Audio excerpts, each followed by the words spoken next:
Yeah. So hi all, welcome and welcome back to the third session and hopefully final session for our Selenium workshop. So I just shared my screen. I hope everyone able to see my screen. And let me just proceed. Yep.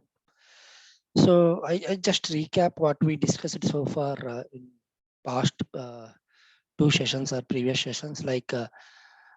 So I started with very basics like what is automation and what is test automation, and then we were discussed about introduction or getting started with Selenium actually, part of the different components and pros and cons of Selenium WebDriver and how much Java was required actually for Selenium test automation.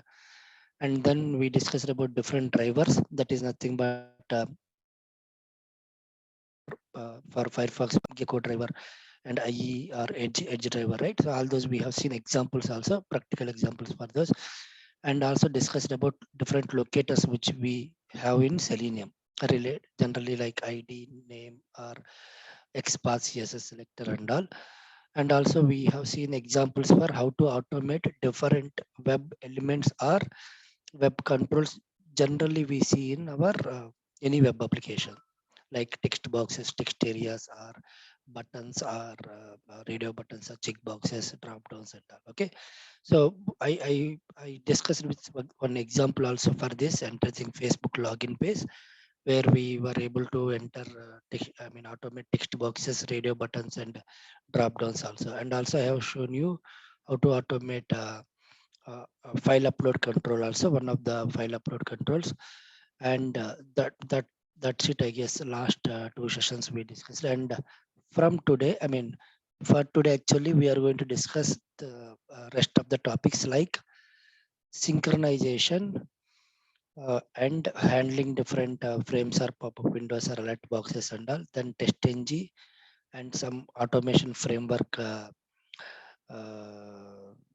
stuff, and then finally some Selenium tips and tricks. Okay, so without wasting that time, let's directly go into this synchronization concept of Selenium. Okay, so let me just give some background about synchronization or the kind of weights or something, right? Uh, Let me give some background. Like, so any test automation tool, not only Selenium, guys, any test automation tool, if you take, so there should be a proper synchronization between uh, your automation tool and the application which you are automating. Okay, so synchronization is nothing but sync. Suppose generally application, whatever application we are going to automate, right? It will run on its own speed in the sense like the performance of the application, nothing but, right? So it runs on its own speed, and our tool is nothing but suppose let's take Selenium tool only, and I have automated few test scenarios, and that is nothing but Selenium scripts. So when I run those Selenium scripts, it runs on its own speed. Okay, but so our automation engineers main goal is to make both the components run in the same speed.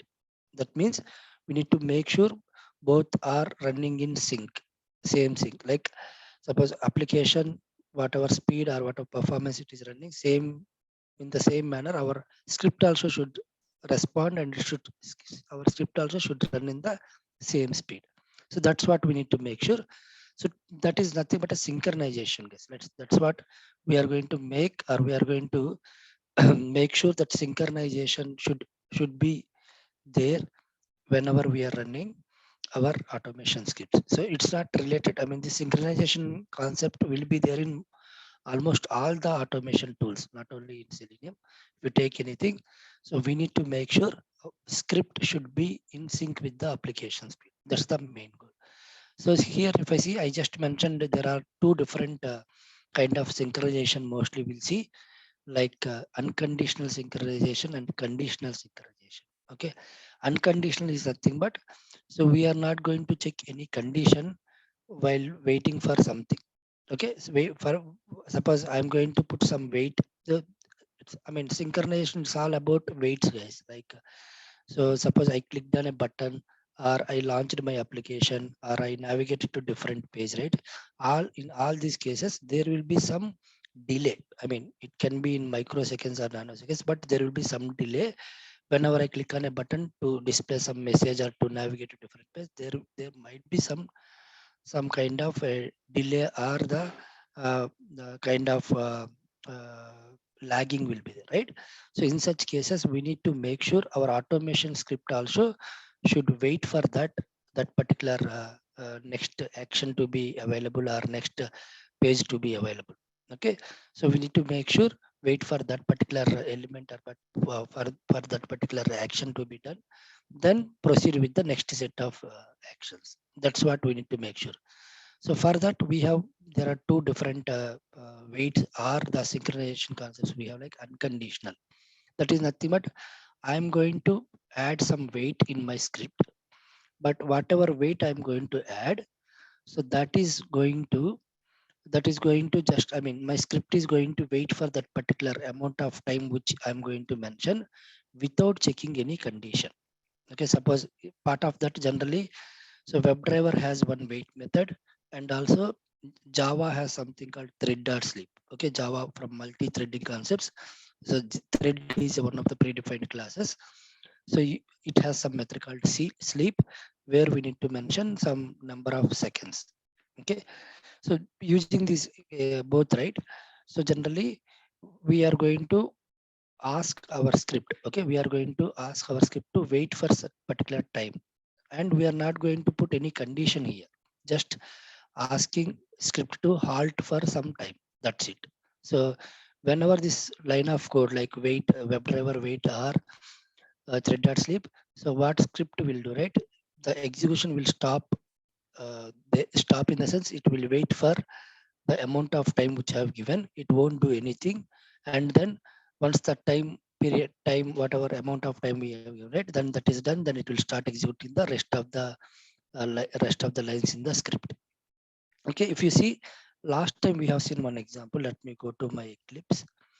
If you see here, so this was the example we have discussed in the last session, like automating Facebook login page, where I need to first enter facebook.com and then click on create new account button. After clicking on that, it was taking a little time to open a pop-up where I can fill up the form to create a new account, right? So what was happening? So after clicking on this create new account button, there was some delay to open this. Suppose, let me show you that also. Suppose if I go to facebook.com, and if I click on this create new account, right? See, there is some delay here to show this particular pop-up. So that delay, we need to make sure our script also wait for this particular wait for this particular pop-up or the model pop-up to be available, right? So for that, what I did, so I gave a thread.sleep like some 2500 milliseconds. Basically, that is nothing but 2.5 seconds, guys. Okay, so then what will happen whenever after, so WebDriver, it will start running the scripts. I mean, Java application, right? Java will start running the lines of code one by one. When it comes to this particular line of code, so this Java will simply wait for this particular amount of time. It won't check any condition or something. It will simply sleep for this particular like 2.5 seconds. After that time is over, then it will start executing the rest of the lines. So that is what a unconditional wait, or generally we also call it as hard wait, guys. Hard wait is in the sense we are making this Java application to wait for that particular amount of time hardly. I mean, without checking any condition or something. Okay, so this is one thing. And driver dot wait is also there. You can either use hard wait, or sorry, thread dot sleep, or driver dot wait. Here also you can take timeout in millis, that is at milliseconds. So you can mention here also like 2500 or something. Any one of them you can use it. Okay, so so the both of these both statements, what it will write, it will simply wait for this particular amount of time. After that amount of time is done, then it will start executing the rest of the lines. Okay, so this is one of the ways we can achieve the synchronization, but it's not an recommended way of using a unconditional waits or hard wait, because there are some disadvantages if you use this thread dot sleep or driver dot wait. That is nothing but, suppose, anyway, here I'm just using 2.5 seconds. Suppose there is a situation where I need to wait for some 50 seconds or 45 seconds, almost a minute. Okay. So in such cases, what will happen? Suppose today, let me do one thing. Let me put here some 50,000 milliseconds. That is nothing but 50 seconds, guys, almost a minute, right? Just a moment. Yeah. So 50,000 milliseconds. This is like 50 seconds. That is almost a minute. So today I'm running my script. So what was happening after clicking this create account, create new account button? So my application was too slow. Then what happening? Like it was waiting for that 50 seconds. Then only I'm able to see that pop-up is opening. But so after 1 week, so there was some performance issues got fixed, or so my application runs faster than the previously. Then what will happen? So after clicking as create account button, it was not taking too much time to show up that particular pop-up. It was taking just 2 seconds or 3 seconds. Okay. So in that case, so we already mentioned this 50 seconds, right? So though your application is faster and your next set of elements are available, it won't go and perform the action. It will still wait for this 50 seconds. So unnecessarily we are making our script wait for 50 seconds, though our next set of elements are available, right? So that is the disadvantage, which will make our script, it will degrade our script's performance basically. So that's where, so it is always recommended to avoid using these particular hard waits or unconditional synchronization concepts. So there are situations where uh, you might need to use this thread dot sleep or something, but that is very rare, guys. But as much as possible, let's not use this. I mean, let's try to avoid these particular hard weight things. So alternatively, Selenium has provided the another concept called conditional synchronization or conditional weights. So where you can set a condition, and based on that condition result, whether it is passed or failed, based on that you are going to wait for that particular element. Okay. So there will be like implicit weights and explicit weights under conditional synchronization, guys. So implicit weights are nothing but, so we are going to apply only once at in the entire script instance, and then that implicit weight, suppose while initiating your WebDriver, we are going to set some implicit weight. So whenever you set implicit weight, so for the entire session, suppose I launched my WebDriver, until I close my WebDriver, that same implicit weight will be applied. You don't need to use multiple times. Only once you need to write, and same thing will be applied for the entire session, that till the driver is closed. So in case of implicit weight, what it will write? So wherever any delay is there, suppose in the same situation, suppose if I use implicit weight here, so after clicking on this, right? So it was taking some time, right? So what it will do it, as I am going to apply some implicit weight, it will take that implicit weight and then it will wait for the next set of elements to be available. I mean, it will wait till next set of elements. Suppose find element, right? So it is waiting for the first name. That is nothing but that pop up. So let's do one thing. So under implicit weights, actually we have three different methods, predefined methods like implicitly wait, page load timeout, set script timeout.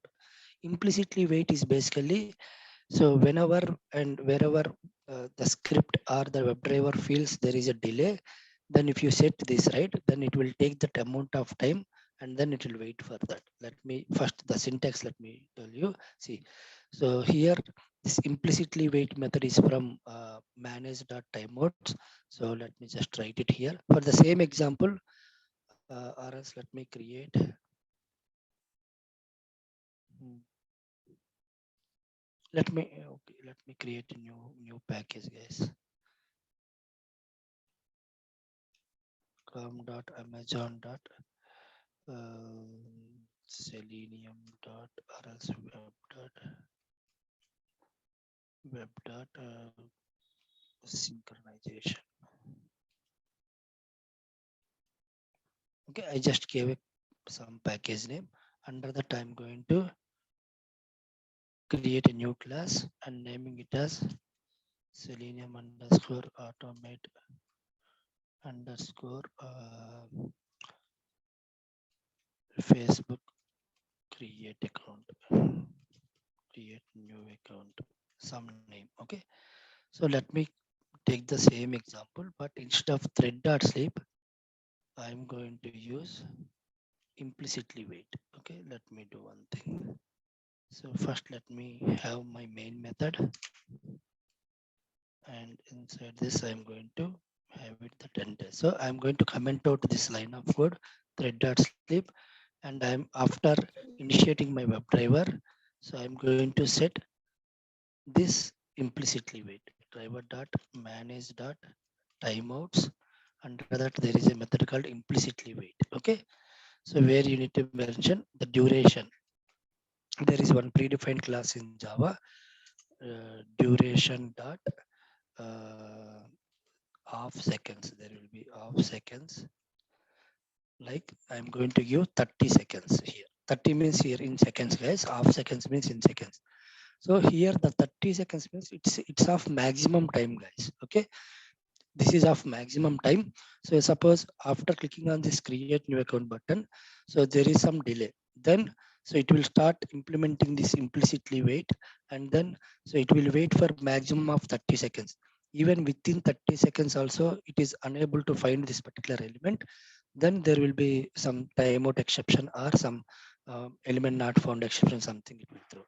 But within 30 seconds, if this particular element is available in 50 second or 60 second, it won't use all the 30 seconds. It will simply proceed to the next line of code and then execute it. That means it is just a maximum time. It's not like every time it is going to use this 30 seconds. That one thing we need to remember. Okay, let me quickly run this and show you. I just added implicitly wait, run as a Java application. So I'm using Chrome driver, guys. Same example which we discussed in the last session.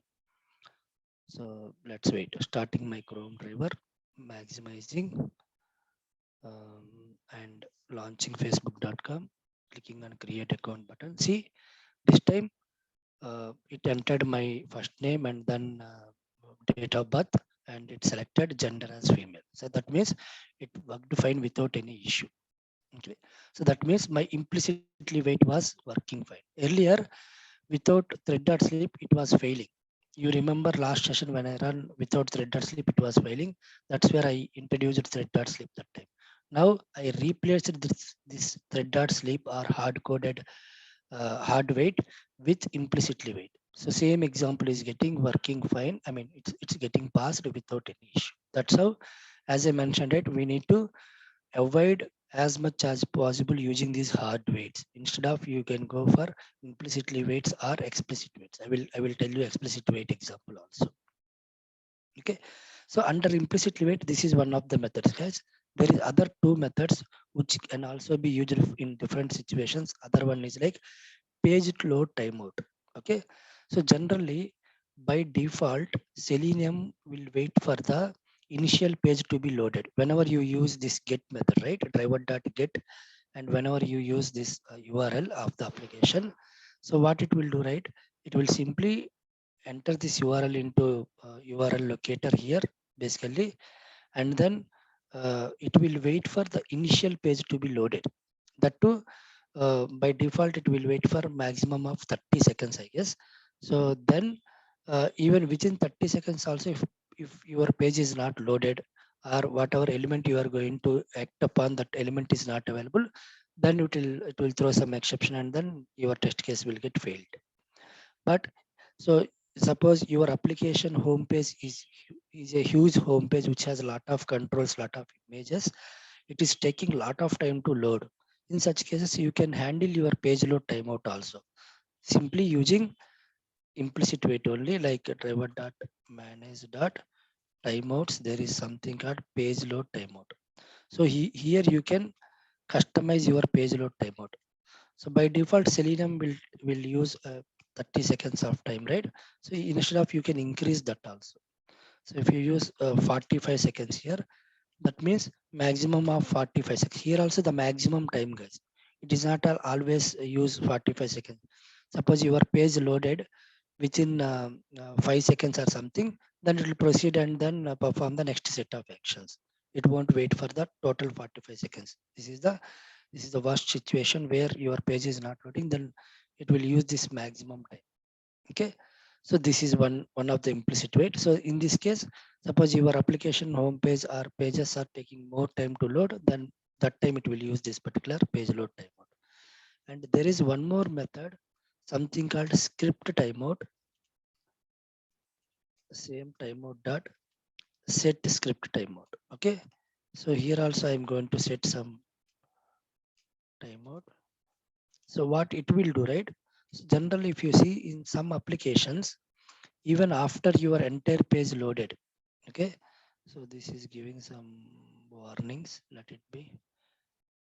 Maybe the latest versions they might have changed the name or something. Okay, let it be. So, but let's understand what is this set script timeout.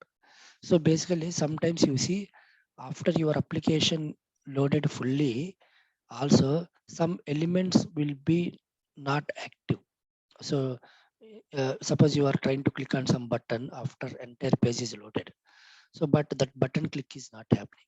That could be due to multiple issues. One of the issues, like some script is running behind the screen. I mean some async scripts, like some Ajax scripts or some any scripts which are still running. So after that scripts are running completed, then only you will be able to click on a button, or you can act upon any particular element. In such situations, so you can wait for the complete script to be completed by using this set script timeout. Okay, so set script timeout of maximum time you can put. This is also maximum time. So within that particular time, suppose whatever element you are trying to act upon is not responsible, or it's not responding, then it will wait for this maximum of 30 seconds. Okay, so these are the three different implicit waits we have: implicitly wait and page load timeout and set script timeout. And there is another important thing which we have under conditional synchronization is explicit wait. Yes, this is what I mean. This is the technique which we are going to use most of the times, and it is a recommended way of using explicit wait in a real time test automation, guys, because of these advantages which we have for this particular explicit wait. So there are two different things we have, like WebDriver wait, that is nothing but a predefined class in Selenium library, and Fluent wait, there is another predefined class. Okay, using any one of these, you can achieve this explicit wait.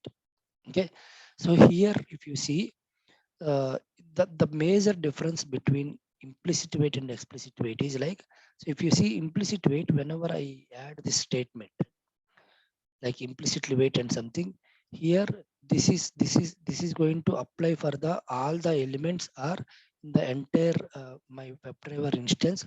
Wherever there is a delay, then it will be applied, this implicit wait. I don't have a control over each element. Suppose I want to wait for this particular element specifically. Okay, also I want to wait for this particular element specifically. In such cases, this is not the implicit wait is at a global level. Okay, it is going to wait for wherever whenever there is a delay. But if you see the explicit wait, we will have a specific control over each element. Suppose I want to wait for that particular element, then I can go for explicit wait and then get it done my thing. Like see, this is the basic syntax for explicit wait. There is a predefined class called WebDriver wait.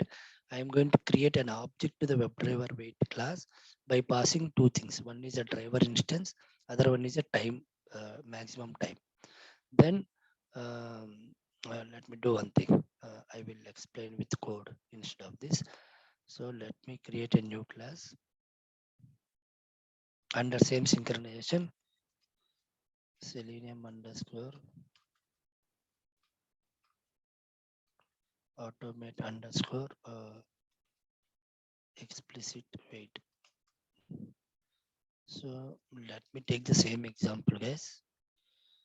If I want to take other example, it is going to take more time. Let's use same thing and replace implicit weight with explicit weight now.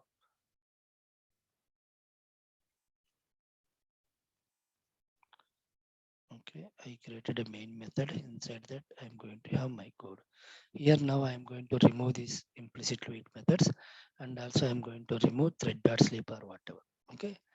Now I'm going to wait for this particular element. This is the first name which is going to come whenever I click on this create new account button. So after clicking on this create new account button, I want to wait for this particular first name element to be available. So for that, what I'm going to do, right? So there is something called WebDriver wait. There is a predefined class called WebDriver wait. For that, I'm creating an object called wait. Okay. So where I need to pass two parameters. One is a driver instance, which I already initiated, whatever driver. I need to pass the duration.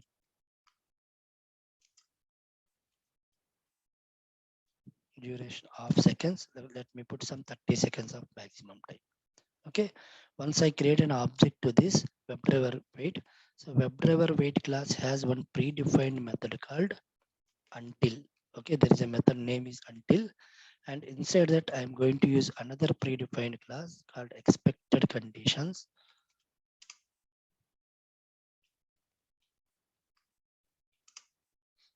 Sorry, expected. Yeah, expected conditions dot. So it has different methods, guys. There are some predefined methods for in expected conditions class. So as per your requirement, you can use the particular. Suppose I want to wait for this particular element, the next element to be visible or present. Okay. So in such cases, there is some method called presence of element located by. Okay. So presence of element, not elements, element located by, and use that element locator. So this is the by. So this I'm going to use here. So that's it. So this is the basic syntax for using a WebDriver wait. That is nothing but explicit wait. In this case, what will happen? So as soon as the script is going to click on this particular create new account button. So what it will do, right? It will wait for this particular element to be present. Okay. Wait for this particular element to be present for the maximum of 30 seconds of time. So within 30 seconds also, this element is not visible, then it will throw some element not found exception and it will stop your execution. Okay. And suppose within 50 second or 60 second your element is available, then it will go and proceed with the next set of lines of execution and do it. It won't wait for the maximum, I mean, all 30 seconds. Based on the condition getting passed or failed, based on that only this time will be utilized. Okay. So let me run this and see whether same thing without implicit wait, without thread dot sleep, I have added a explicit wait now. Okay, let's see. Let me run it. Same thing again with explicit wait. So it started my browser, facebook.com. Going to click on create new account button. See, it it executed without any issue. It entered my name and date of birth and selected gender. So that means my explicit wait worked fine, right? These lines of code. So as soon as it click on this, it waited for, see, it was not waiting for 30 seconds because it was available within 2 seconds or 3 seconds. Then it went ahead and then it performed the next set of actions. Okay. So that is how, guys, WebDriver wait or the explicit wait works. This is most advanced and recommended way of using in our real-time automation case. So better, instead of implicit wait, let's go for explicit wait so that you will have a control over each element. Suppose you want to use a explicit wait only for here and you want to use for other element, then you can go for this. Suppose sometimes whenever you use this implicit wait, right? Implicit wait is also not 100% 100% kind of kind of stable thing. Like suppose in some situations we don't know whether that implicit weight will be used properly or not. That's where, but if you see here explicit weight, if you use, you will have a control over each condition or each element. So you can wait for a particular element and then you can proceed with the next set of actions. Okay. So this is WebDriver wait, right? So there is another class called fluent wait in under same explicit wait. That also same, but there are some more advantages here. So let me do one thing. So as I mentioned, right, fluent wait is another predefined class which we have. So I'm going to create instead of this WebDriver wait. Let me do one thing. I'm going to comment out these two and I'm going to use here fluent wait. Okay. So as I mentioned, I'm going to create an object to the fluent wait class. Okay. And here where I need to just set, I need to pass WebDriver and driver.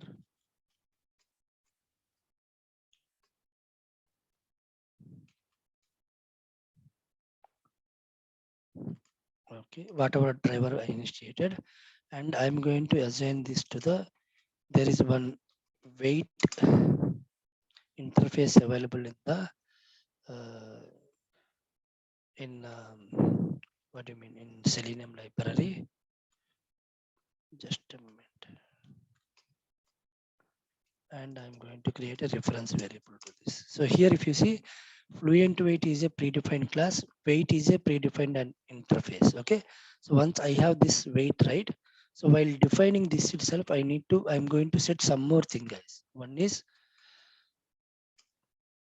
uh, polling every, okay. There are multiple conditions I'm going to set. First thing I think with timeout, let me put the maximum time which I want to with timeout. That is nothing but maximum time I'm going to set. And polling every, that is nothing but let me put 5. I will explain. Let me first finish. And ignoring, just a moment, there is some,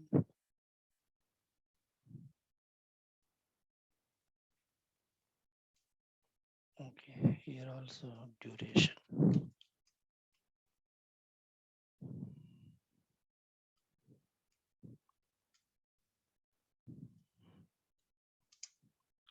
Ignoring some exception. Okay, let me put no such element exception from Selenium. Okay, dot class I need to use. Okay, let me first finish it. So see, there is a, I mean, there are multiple differences here for WebDriver wait and fluent wait. So while creating a WebDriver wait, I just gave only the maximum time which we are going to wait, right?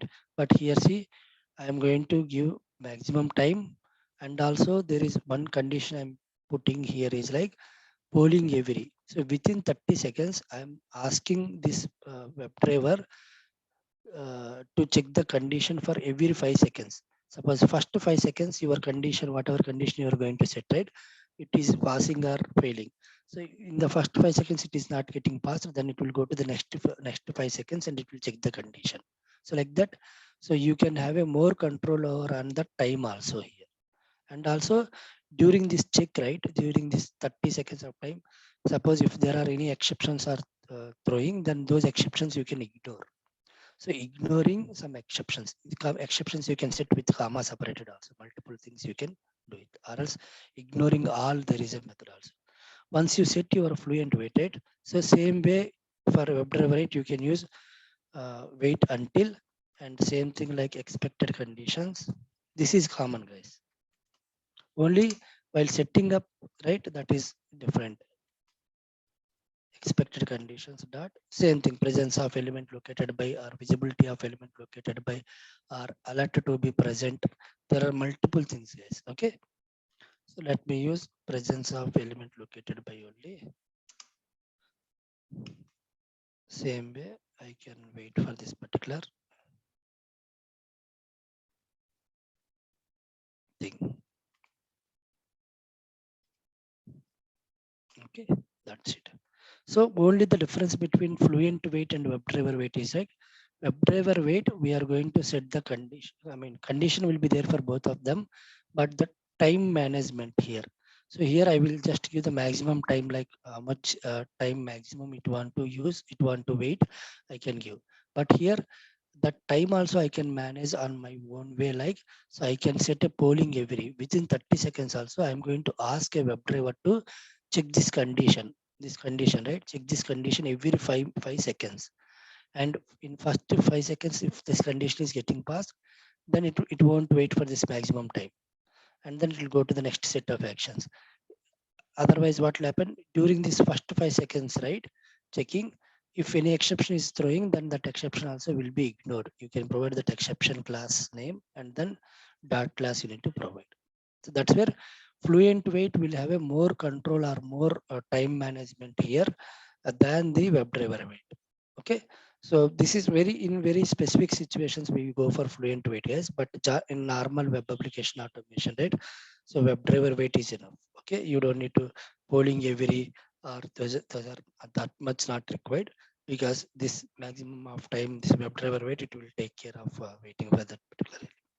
Okay, yeah. So this is all about a synchronization concept, guys. Out of all, okay. Before going to the next topic, see recommended way of using.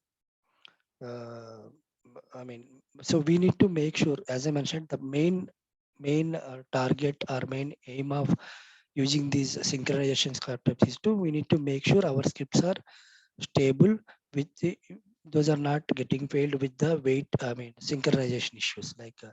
Your application is sometimes faster and your script is slower. In such cases, we need to make sure both the components run in the same speed. So that's where this synchronization concept came, out of which implicit waits or explicit waits are unconditional or conditional synchronization. So conditional synchronization is one of the best way to use it. Out of that also, you can go for WebDriver wait. That is nothing but explicit wait. Okay. Yep. So next concept which I want to discuss is like handling a kind of a frames or pop-ups, guys. I will quickly show some example here also. So generally, you see some alert pop-ups will be there. Generally, alert pop-ups in the sense, I will show one example how the JavaScript alert will come. Let me see. There is a W3 schools.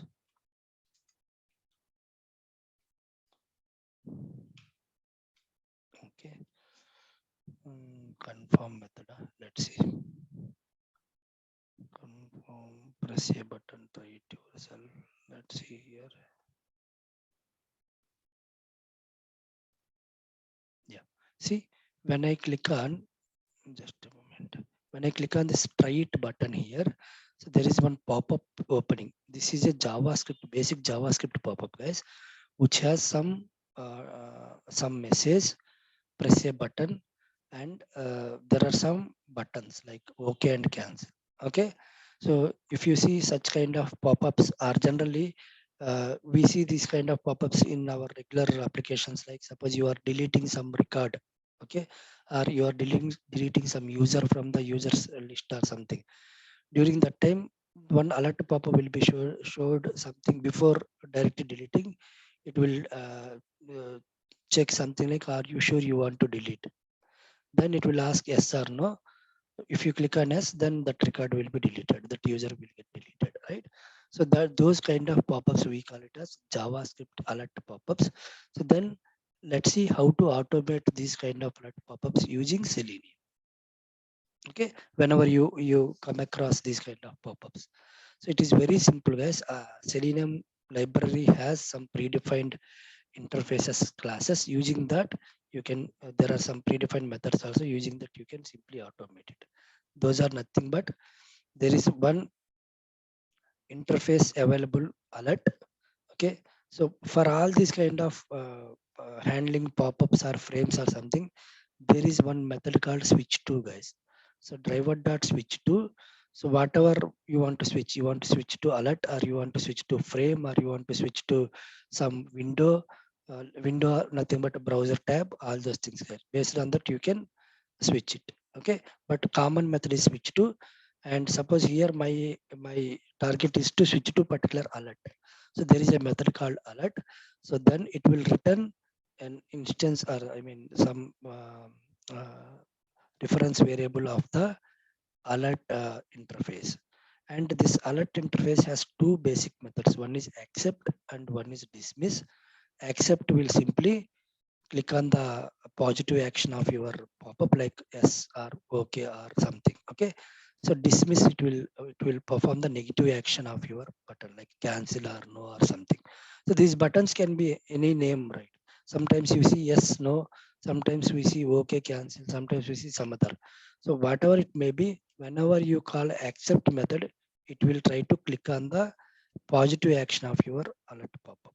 Okay, let's quickly automate this and then let me show you. So what I do, right, let me do one thing. Let me take one new class. Before that, let me take one new package. Scrum dot. So I'm using Amazon as a company, guys. That's why I'm always keeping. This is the, as I discussed in the previous classes, right? This is the better way of um, uh, naming the packages. Okay, calm dot something web dot. Let me put up pop-ups. So under that, let me create a new class and naming it as selenium underscore automate underscore alert pop-up. Okay, then let me quickly create a main method and let me copy the basic stuff for initiating the WebDriver.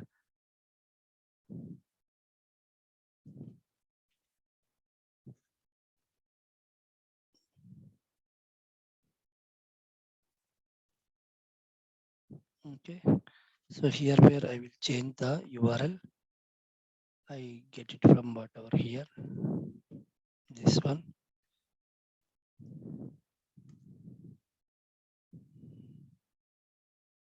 Okay, and once I launch this application, I need to first click on this button, right? So then only I will be able to look, get that pop-up. So first I'm going to look at this particular try it button here using one of the XPaths. So this is a button with inner text as try it. Okay, and it is there is iframe also here. Okay, I will do one thing. Let it be no issues. Let me use directly my XPath as double forward slash button with inner text method with try it. Okay, so one of one it is giving, and it is highlighting this particular thing. That means my XPath is proper. I can use this to find that element. Driver dot find element by XPath, and this is my XPath, and this is my try it web element. So this we already discussed in the previous sessions, guys, how to find the element methods and all. So this is my try it button. So that's why I'm not explaining again. So let me import this web element from the predefined package. Then I just need to click on this button, right? Try it button. Generally, it is a button. There will be a click method. That's it. So once I click on this particular button, there will be one pop-up is coming. That alert pop-up. So as I mentioned, driver dot switch to dot alert. There is a method called alert. So this will return, so if you mouse over on this, see, it is returning an alert abstract class or the interface actually. Okay, so org.openqa.selenium alert, and I'm going to give one reference variable, any name. Yeah. So this means driver dot switch to dot alert means as soon as on click of this particular right button, one pop-up is coming and that web driver is switching to that pop-up. Okay. Then as I mentioned, this alert pop-up alert interface has two methods. One is accept, other one is dismiss. Okay, and there is one more method called get text. This is basically to get the message which is displayed in that particular pop-up. So here the message is like press a button. You can read this message by using a method called get text. Okay, let me print this. I'm using system.out.println and let me put message in alert pop-up or message on alert pop, whatever. Okay. So first I'm getting the text and printing, and then I'm clicking on, I'm calling a accept method. That is nothing but it is going to click on OK button here. Okay. So let me do one thing. So there is other way here.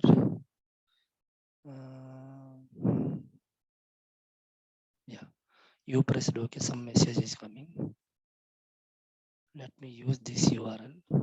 So there is a slight difference between these two. I will explain that. Just a moment.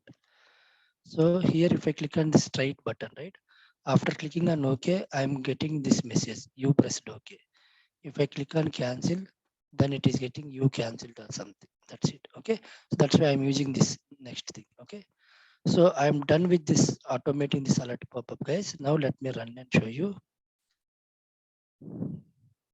Just a minute. Run as Java application. Let's see, it is starting my Chrome driver, launching that W3 school site where the alert pop-up is there, and it is going to click on try it button. Just a moment. Here the page load is happening. So generally, as I mentioned, it Selenium wait for the initial page to be loaded. Then only it will start performing the actions. So it is still loading. If you see on left top, this loading symbol, right? That means that still the application is loading. Yeah, now it stopped. It has to click on this thing, but it did not work. Yeah, it failed. No such element exception, and it is unable to find the this particular element. So because of a reason is like, so if you see here, there is one iframe, guys. Okay, when I inspect this element, if you see, they put all these elements in one iframe here. See, there is one iframe element inside that they put. So generally, whenever you see any iframe or frame elements, so first we need to switch to this frame. Then only you will be able to locate or you will be able to perform action on these elements. Okay. So let me write one line of code. I will explain that later. Before clicking on this, or yeah, after loading this, I'm going to write driver dot switch to, sorry, driver dot switch to dot frame, and it has a frame ID. Let me copy that and let me put it in my script. So what it will do, right? First it will switch to that frame, and then it will start locating this element and then clicking on those things. Okay. So because there is a iframe, first we need to switch to that frame. Then only we will be able to locate those elements inside the iframe. Okay. And once your actions are done in part of that particular iframe, right?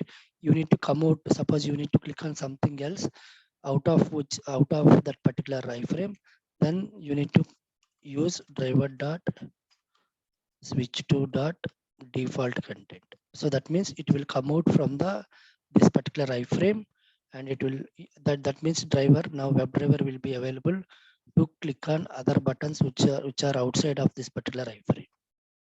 Okay, let me run now and show you. Let me close these previous windows which were opened while I was running. Just a moment. Yeah, let me run it.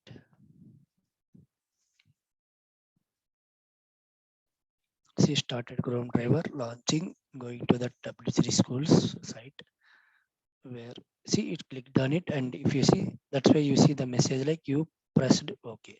And if you go to the console report, see, there is no exception, and the pop-up message showing as giving like a press a button, right? So this is how, guys, you can automate this kind of pop-ups. But you remember, these are JavaScript pop-ups, guys. the how do you identify whether it is a JavaScript pop-up or model pop-up or something else? So in case of JavaScript pop-up, basically you see one message and a simple yes or no buttons. I mean, one positive action, one negative action, like yes or no or okay or cancel, something like that. So such kind of pop-ups generally we call it as JavaScript pop-ups. Or else if you see, if you inspect this particular element, so they might be calling a JavaScript confirm method or something. Somewhere if you see, just a moment, let me show you that, right. See, on click they are calling my function method or something. So this is same, maybe in somewhere in JavaScript they might have written method for something. That way also you can identify whether it is JavaScript pop-up or not. But generally you can see that JavaScript pop-up will have a text and the buttons like okay or cancel or yes or no. Okay, in such cases only you can proceed with driver dot switch to dot alert, and then you can automate those things.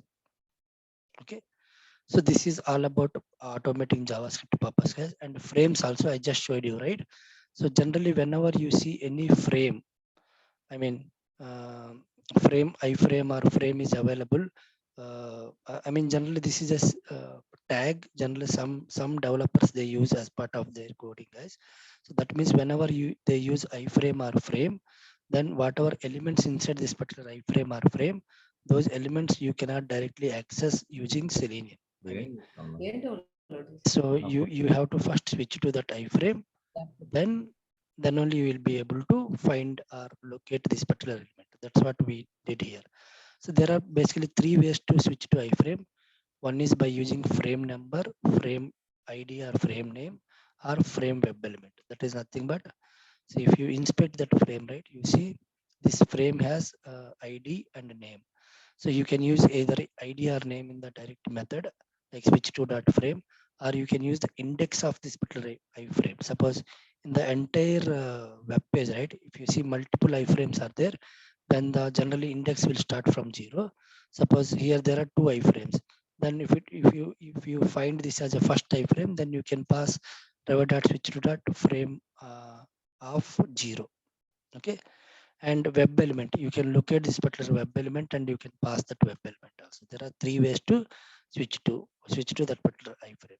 And another important thing is, right, after switching to the frame, and once you're done with your actions inside the elements of on the elements which are inside that particular frame, then you need to come out of that iframe by using driver dot switch to default content. If you don't come out, and then if you are trying to access other element which is outside of this particular iframe, then your script will fail. You have to use this particular driver dot switch to dot default content. Okay, so that's how whenever you see any frames, iframes elements in your application, then first you need to switch to that frame. That's where you see, right. So when I was trying to click on this right button without switching to the frame, it failed. It gave an exception saying that no such element exception or something. That's where there was one iframe. First, I need to switch to that iframe. Then only I would be able to perform the actions on the elements which are inside this particular iframe. Once the actions are done inside that particular iframe, you need to come out by using driver dot switch to dot default content. Okay. Yeah, so this is all about automating different pop-ups or frames, guys. So next, I am going to start with the TestNG framework, guys. So let me do one thing. Let me take a pause here, just a minute, for a minute or two, just to discuss if you guys have any questions around this, because I'm going to start another fresh topic called TestNG, which is out of a Selenium thing. I mean, it's not part of I mean, it's not from the Selenium, guys. It is a separate tool which generally we use as part of our Selenium test automation. Okay, so before that, I'm just giving for you guys for any questions or concerns till the topics which we discussed today, or also even in the last sessions. Any questions, guys? Or you can ping on chat window also. I can take it up in the, I mean, at the end. Can you show the frame again. The frame, switching frame. iframe. Yeah, Yeah. sure. Yeah. So this way, driver dot switch to dot. There is a method called frame, and we need to. There are three ways to switch to that particular frame. One, you can pass ID of the frame or name of the frame in double quotes, and you can suppose there are two frames. You can pass a index of that frame. Like first frame, then it will you need to pass 0, and second frame you need to pass 1 or something. Okay, like this, suppose I can pass as an integer value here 1 something. And there is other way, like you can locate that particular frame by using web element, like this. Okay, like this, and that web element you can pass here. So there are three ways. Okay, so here I have used a, uh frame id directly, so that's where I was able to switch to this particular frame. And the Uh, this, method, yeah, this frame ID, web element, yeah, it's is located. Can I see the frame yeah, ID? Yep. sure. Here, if I see, so Mm-hmm. if I inspect this straight button, so Okay. these buttons, everything are inside this particular iframe. So this Yes. iframe Oh, has attributes called ID, yeah. name, auto, allow function, allow full screen or something. So this ID I took, or name also, anything is fine. Anyway, they gave same name for both ID and name, so Mm-hmm. anything can be used. So the frame is the basically the second window in that page. The frame Uh, Not second window, it's kind of a block. block where some of the elements they kept inside that. So if at all you want to act upon those elements, first you need to switch to that frame. Then only you will be Yeah. able to locate this. Yeah. That's what. Okay. Yeah. It's not like block like I mean. So here, as per this W3 schools region, they give like two sections. It's not like that. So you see, in some cases, suppose this particular section also they can put it in a frame. That is up to the developers who designed or developed that particular application. It's not a section. Whenever you see section like this, that means they have used a iframe or frame. It's not like that. Without iframe also they can use sections like this. Okay, that is up to the design of that particular application. Only thing is, whenever we find any frame element or iframe element, so we need to use the driver dot switch to dot frame. For both iframe and frame, only one method. It's not like driver dot switch to dot iframe. The method name is same, like just frame only method name. This will work for both iframes and frames. Okay. Mm. Okay. Yeah. Okay. Mm. So it's basically like a void. The frame we can be say like then the void Yeah, areas kind of. Yeah, where kind of. you enter into that and then Mm. do some actions and come out from that particular thing. Yeah, kind of like a limitation area we can Yes, say. yes, yes. The Okay. boundary. Yeah. Uh, can you say a quick difference between explicit and implicit wait? Because as we know, wait we need to wait around for that action to occur. Uh, Correct. that's like quick. Yeah. So we can keep it in our mind when they ask the interview questions and everything. So that's why I'm asking you. Correct. No issues. So this explicit wait, implicit wait, both will come under a synchronization called conditional synchronization. That is nothing but we are going to wait for something, some condition. So the major difference between these two, right? In case of implicit wait, so what we are going to do, we are going to that implicit wait we are going to apply globally only once. Suppose like this, and the same implicit weight will apply for all the elements or all the wherever there is a delay, then same weight will be used across the this driver session till the driver is closed. But uh, the explicit weight is like you will have a more control. You can use this explicit weight even for a particular element to element. You want to wait for a particular element, then you can use the explicit wait, and then you set a condition saying that wait for this particular element to be present or something like that. But in case of implicit wait, we don't have that luxury or that kind of customization. I can just put a implicitly wait and I can give the amount of time, the maximum time. So this will take care whenever any delay is there, then it will try to utilize this amount of time. we will not have a full control on the element for which element you want to wait or something. But in case of explicit wait, we'll have a full control at the element level also. Suppose I want to wait for a particular button to be available, want to wait for some particular pop-up to be available, then I can use this web driver wait and I can set a condition based on that particular element. That's the major difference we see. In case of implicit wait, I don't have such customization or kind of uh, particular element level. I don't have. Just I need to put implicitly wait. That's it. And when it comes to wait dot sleep. Yep. So it will sleep like basically like for thread dot sleep. Yeah, that is Yep. the. So it's kind of like that similar a user as we define as a thread user, right? So the Yep. user should be like 5 seconds. I don't know. Yeah. Uh, 5 seconds. So suppose what will happen in case of thread dot sleep. mhm, So basically the execution will halt or it will wait. It will sleep the amount of time which we are giving here. So it won't even check the conditions or anything. So it will simply suppose here 50,000 milliseconds, that is nothing but 50 seconds.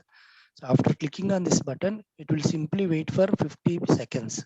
It won't do anything. Then after 50 seconds over, then it will start executing that. But in case of implicit wait, right? So suppose after clicking on this particular button, there is a delay like 2 seconds or 3 seconds. mhm, So to show up this particular element.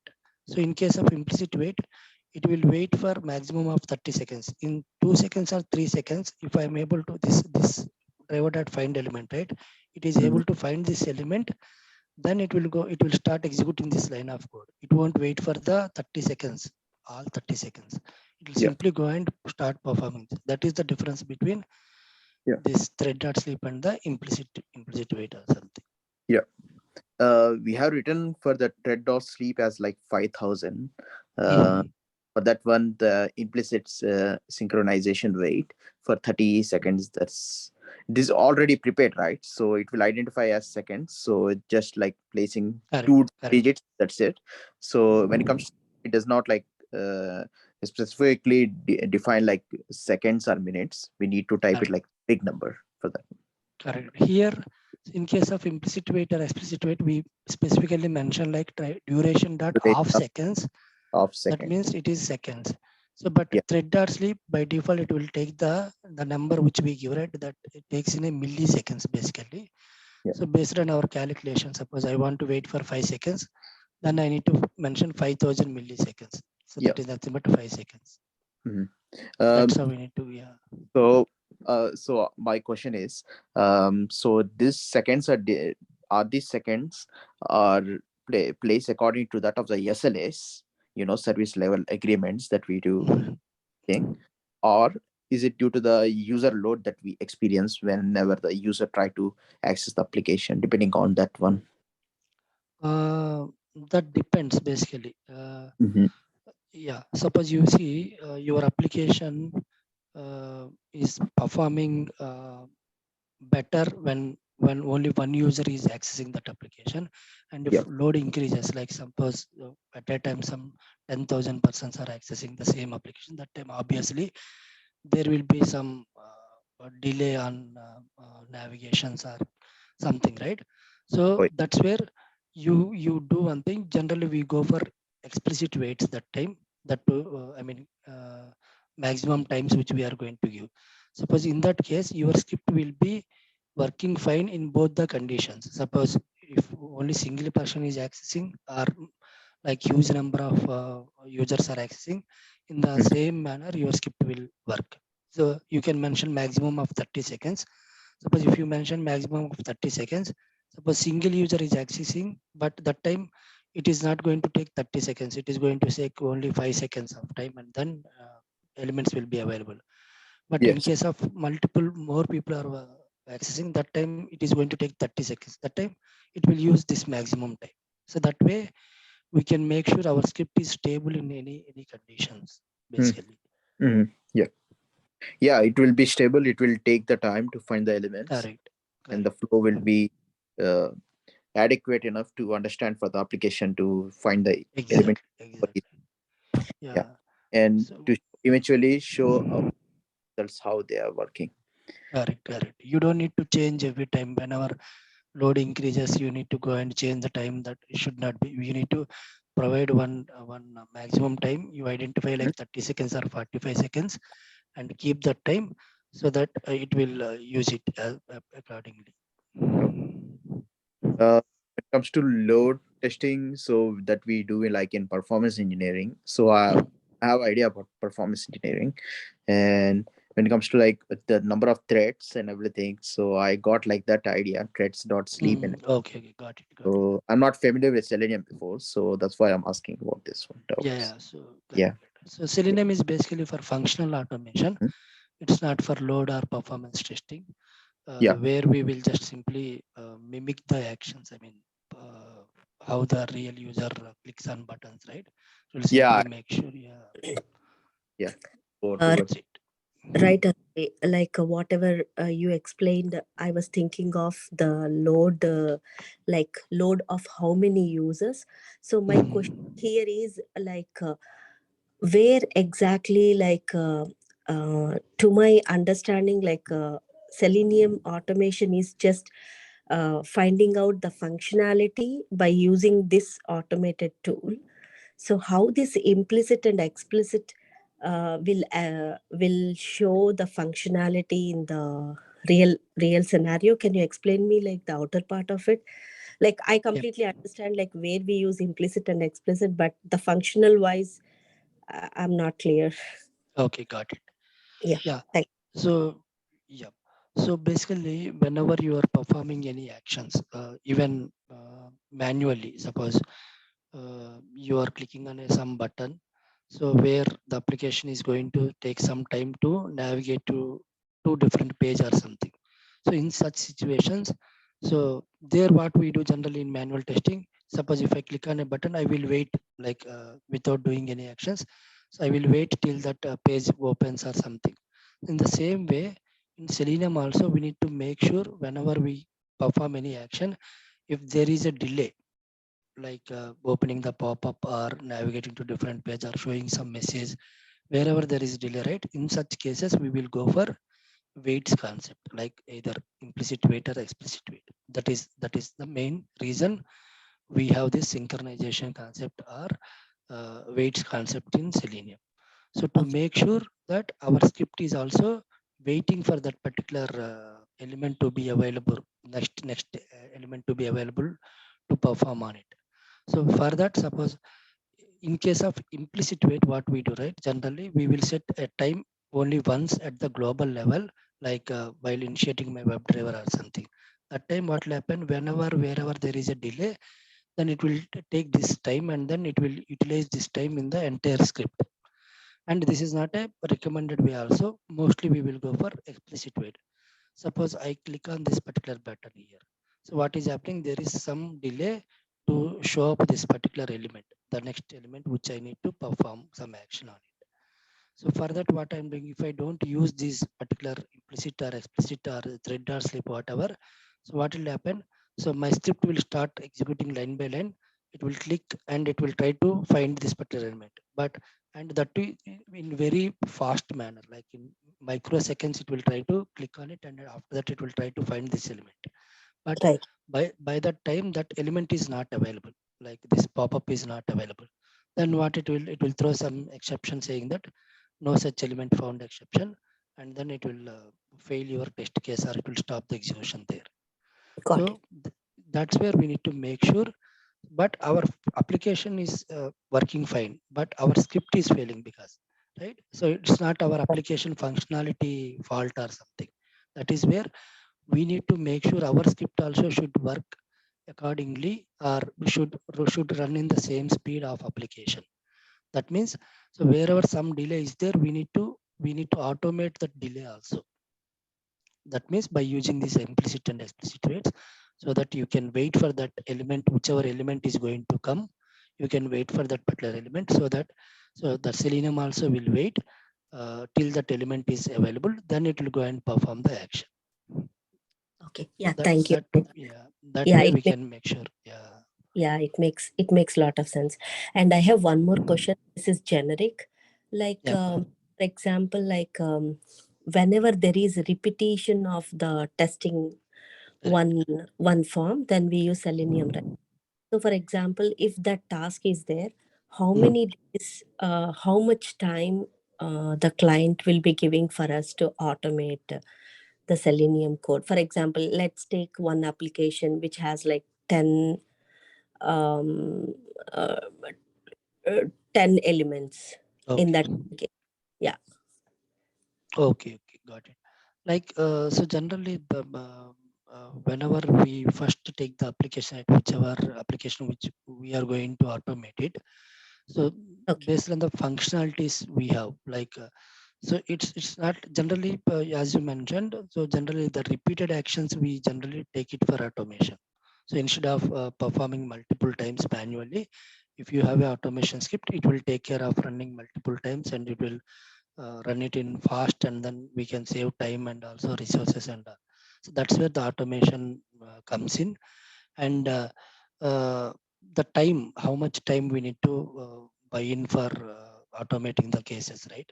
So that depends. Suppose either first we will suppose there is already functional team is there, manual team, they are doing manual testing, and they have written some test cases, manual test cases. So what generally we do, right, we'll take those test cases and we will check the feasibility of automation there, whether we can automate or not. And based on the, suppose we are going to we will be able to automate all the test cases which they have written, like there are some 100 test cases. So then, so based on the complexity of the test cases, whether it is a simple, medium, complex, like small test case, big and large test cases, based on that, we will give us some rough estimates. Like suppose out of 100, like 50 are medium test cases and some 10 are complex or large test cases. Based on that, we'll give some estimation saying that I need this much of time to automate these things. So that way, but that estimation, time estimations and all will be able to master in that once we have a proper experience. I mean, if you are already automated some applications, based on that you will get some idea generally how much time we can buy in to automate something, right? So we can ask the client like we need this much time to automate that particular scenarios or applications, something. Okay. Yeah. Thanks, Ajay. Yeah. Okay. Let's proceed with the next set of things, guys. Before that, if you guys have any questions, please ping in the chat box. It will always be taken in at the end. Let's proceed with this test ng, and then one more topic left over for today, that is framework and also some tips and tricks I will discuss. So let's quickly discuss about test ng. What is test ng? So let me first give some background about TestNG. Not TestNG. There are some tools already available in the market, similar tools basically. So either TestNG, or before that there was one more tool called JUnit. And basically for Java, generally we either go for JUnit or TestNG. In case of .NET or C Sharp, generally we go for NUnit or something. There are some, these are, we call it as unit testing frameworks. Okay, so unit testing is nothing but uh, I can define unit testing in two ways. One is in case of developer point of view. Unit testing is nothing but, so they will test their code basically in case of developer point of view. Okay, they have written a code for one application page, so they will test their code whether it is working fine or not, for at least for happy path scenarios. In such cases, what they do, right, they will use either JUnit or TestNG, and they will try to put some conditions in their code using these tools, and they write some test cases, and then they run those test cases, and then they cover their unit testing. Okay, that is completely in case of developer point of view. But when it comes to our testing or software testing, unit testing is nothing but uh, yeah, automating or testing the basic features or the happy path scenarios of that particular application. Suppose there is a single form is there, one form where I need to fill up my details and click on submit button. So first happy path scenario is like just simply enter all positive values, I mean proper values, and just click on submit and check whether you are able to get the proper success message or not. That is what happy path. Then next we will go for edge cases and corner cases and all those things. That is different. So a part of unit testing, generally we make sure at least happy path scenarios are working fine or not. Okay, that is called unit testing when it comes to our software testing. When it comes to test automation, what is this unit testing tool is going to help us basically. So why we need to choose TestNG or JUnit or NUnit as part of our Selenium test automation is like, so these frameworks, these are also basically a testing frameworks. These has some features which will help us in automation testing kind of, what I can say. Suppose Selenium, one of the disadvantages of Selenium is like Selenium cannot generate reports directly. Okay, Selenium doesn't have a some predefined methods or classes to generate reports. Okay, so for that we have to depend on some third-party tools. One of the best third-party tools which can be easily integrated to Selenium is like TestNG, which has some feature like you can generate reports easily. And one more thing is in TestNG has some other features like you can group the test cases. Suppose you have some 100 test cases. Out of that, based on my application module, I want to group the test cases. Then there is some concept called grouping in TestNG. That thing you can easily implement, and you can prioritize your test cases in a particular order you want to run. You can prioritize your test cases, and you can run the test cases in parallel. This is another important feature of TestNG. Is like you can run your test cases in parallel. So till now, whenever I'm going to run my test cases, right, what is happening? It is going to run one after other. But in TestNG, we have a feature called you can run the test cases in parallel. Somehow like one. I mean, in a parallel mode, all five test cases. Suppose I have five test cases. Five test cases will get executed in parallel. Okay. And one more important thing is like, so it has some annotations. Generally, annotation is nothing but a keyword which will start with at the rate symbol. That we call it as annotation. That keyword will define with some functionality. So generally in TestNG, we have some annotations called at the rate test, at the rate before test, before, at the rate before class, at the rate before method, something, some annotations are there. Out of which at the rate test is the main annotation, which is basically for making any simple Java method as a TestNG test case. Okay, I will do one thing. So I will show one example so that you guys can understand easily what is TestNG. See, till today, I mean till now, the examples which I taken, right? See, I am using a Java main method. Okay, Java main method, and then only I'm able to run this particular Java class or this particular test case, right? So, but whenever you are going to use TestNG as part of your Selenium, then you don't need to use main method. You can simply write a simple normal method of Java and write your test case. You can convert that simple Java method into TestNG test case by using at the rate test annotation. Okay, let's proceed, and let me show you that example. So for now, before that, we need to have a generally in Eclipse we need to have a TestNG plugin. Simply you can get the TestNG plugin, go to help and install new software. Either generally there is one official website for TestNG, that is nothing but testng.org, guys. If this is the official site for this TestNG tool, and you can go to download here for Eclipse plugin. See, install from update set. You can use this website, I mean site here. Copy this URL and then you can put it here. This is one of the ways to this thing. So once you enter, right, so then here see pending and see TestNG key. So you can select this. I already installed it. I am not going to install again. You can select this. This is the, you can select this and then click on next, and then uh, finish. It will ask for accepting license. I mean your consent, and then Finally you click on finish, then this plugin will get installed into your Eclipse. This is one way. And instead of this, right, you can go to help Eclipse marketplace, and here you can search by testng. Let it load. Here find is there, right? Here we can search by testng, and generally here where you will find all the plugins of Eclipse. Whichever plugin you want to install, you can simply search for it, and then there will be install button. You can click on install, it will get installed. Okay, just a moment. Yeah, now let me test search by testng and press enter. See, testng for Eclipse, right? So here it is already installed in my Eclipse. That's why it installed it is. Otherwise, like this, it will come. You click on install. It will also click show some windows with next, and then final finish. Then testng will be installed in your machine. So once that installed or set up in your Eclipse, right? Now let me go and write one testng test case. Okay.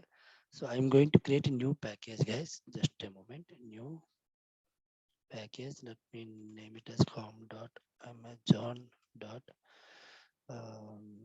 web dot testng pack something, any name. Okay. And here I'm going to create one testng test case. That is nothing. First I'm going to create a class selenium underscore automate underscore testng something like underscore tests. Okay, testng tests or something. So here where I'm going to create a normal method. I'm not going to create a main method, guys. I'm going to create public void, and my test case name would be like, so I'm going to use Wikipedia site wiki search test underscore 01. This is my test case name, and this is my simple normal Java method. So inside this I'm going to write my Selenium script to automate that Wikipedia search. Let me do one thing. I already have somewhere. Let me copy that. Not this.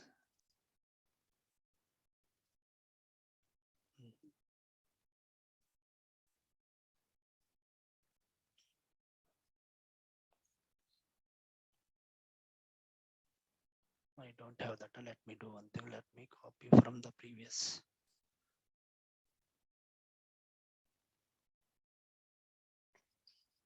Just a moment, guys.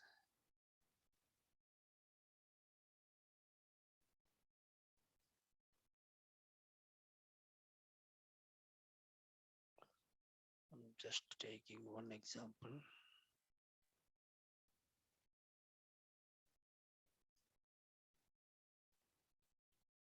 Yeah. So this anyway, this example we discussed in the one of the examples, but let me put here test test and see. This is my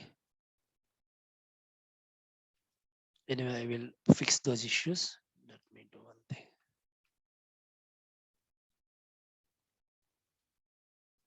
I'm removing extra page spaces and making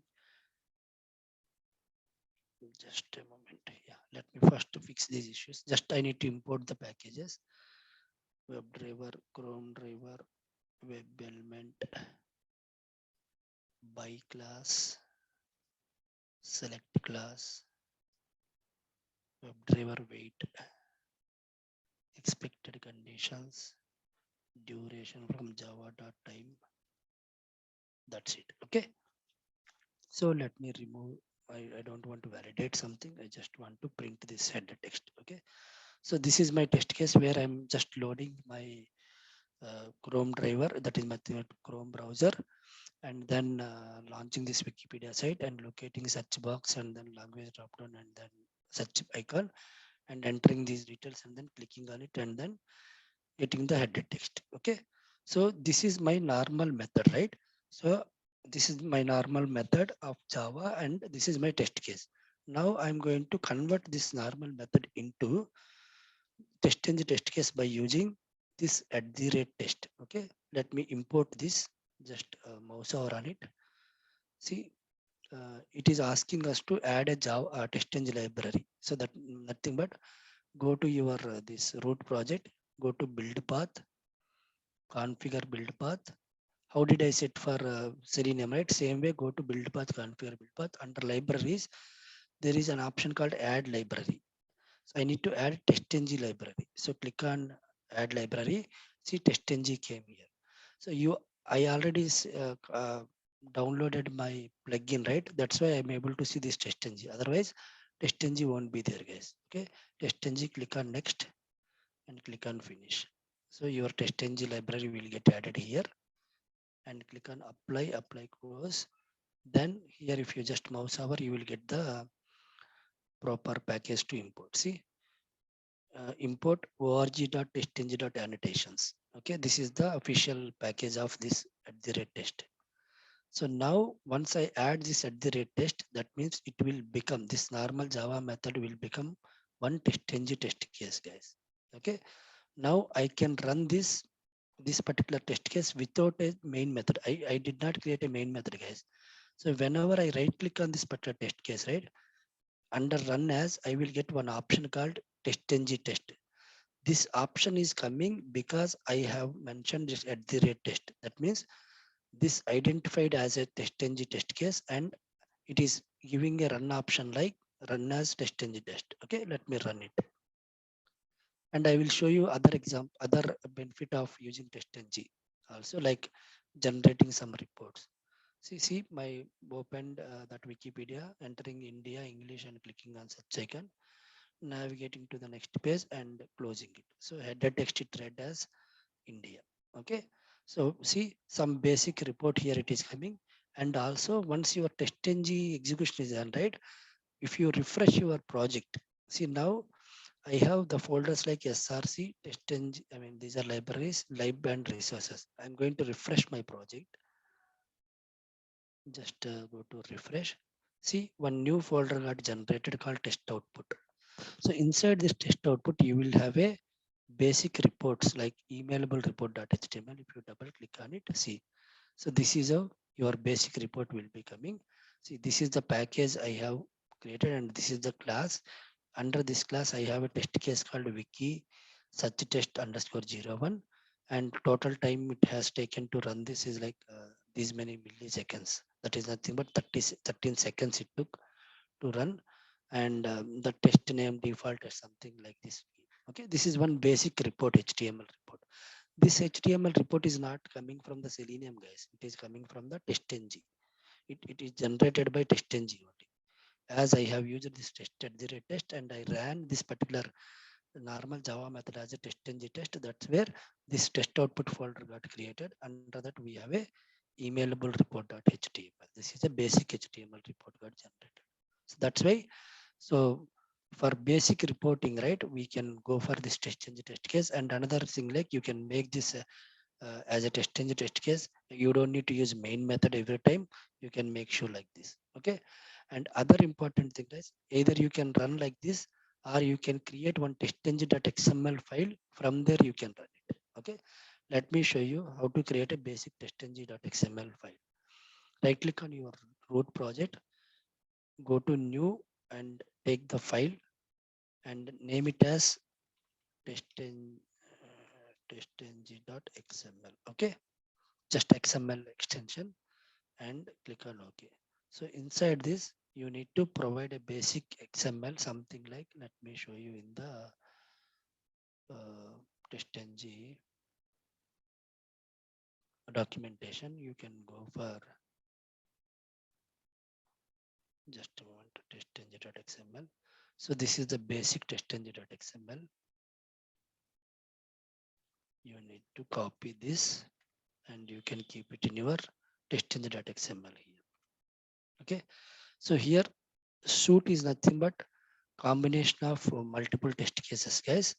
And see here there are two tests, no package and regression one or something. Let me remove, let me keep only one test, and I need to include a class. Suppose let me name my test, my suit as wiki regression suit, something like.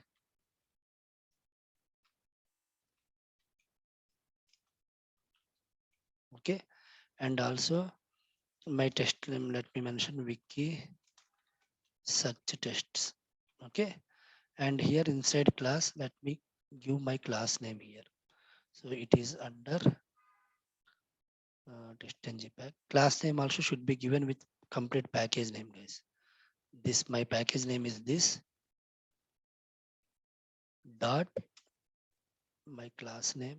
I need to, this is my class name. So this is where you can create your testng.xml and you can run from here also. So I just now I ran like right click on this and then run as testng test, right? Now you can run right click on testng.xml and run like this, run as testng suite. Now see, same way it will execute. See, it is starting my Chrome browser and executing that particular test case. So that class has only one test case. It is running like that. Let me do one thing. Yeah, it got finished. Now if I go to my emailable report, right? Let me refresh this.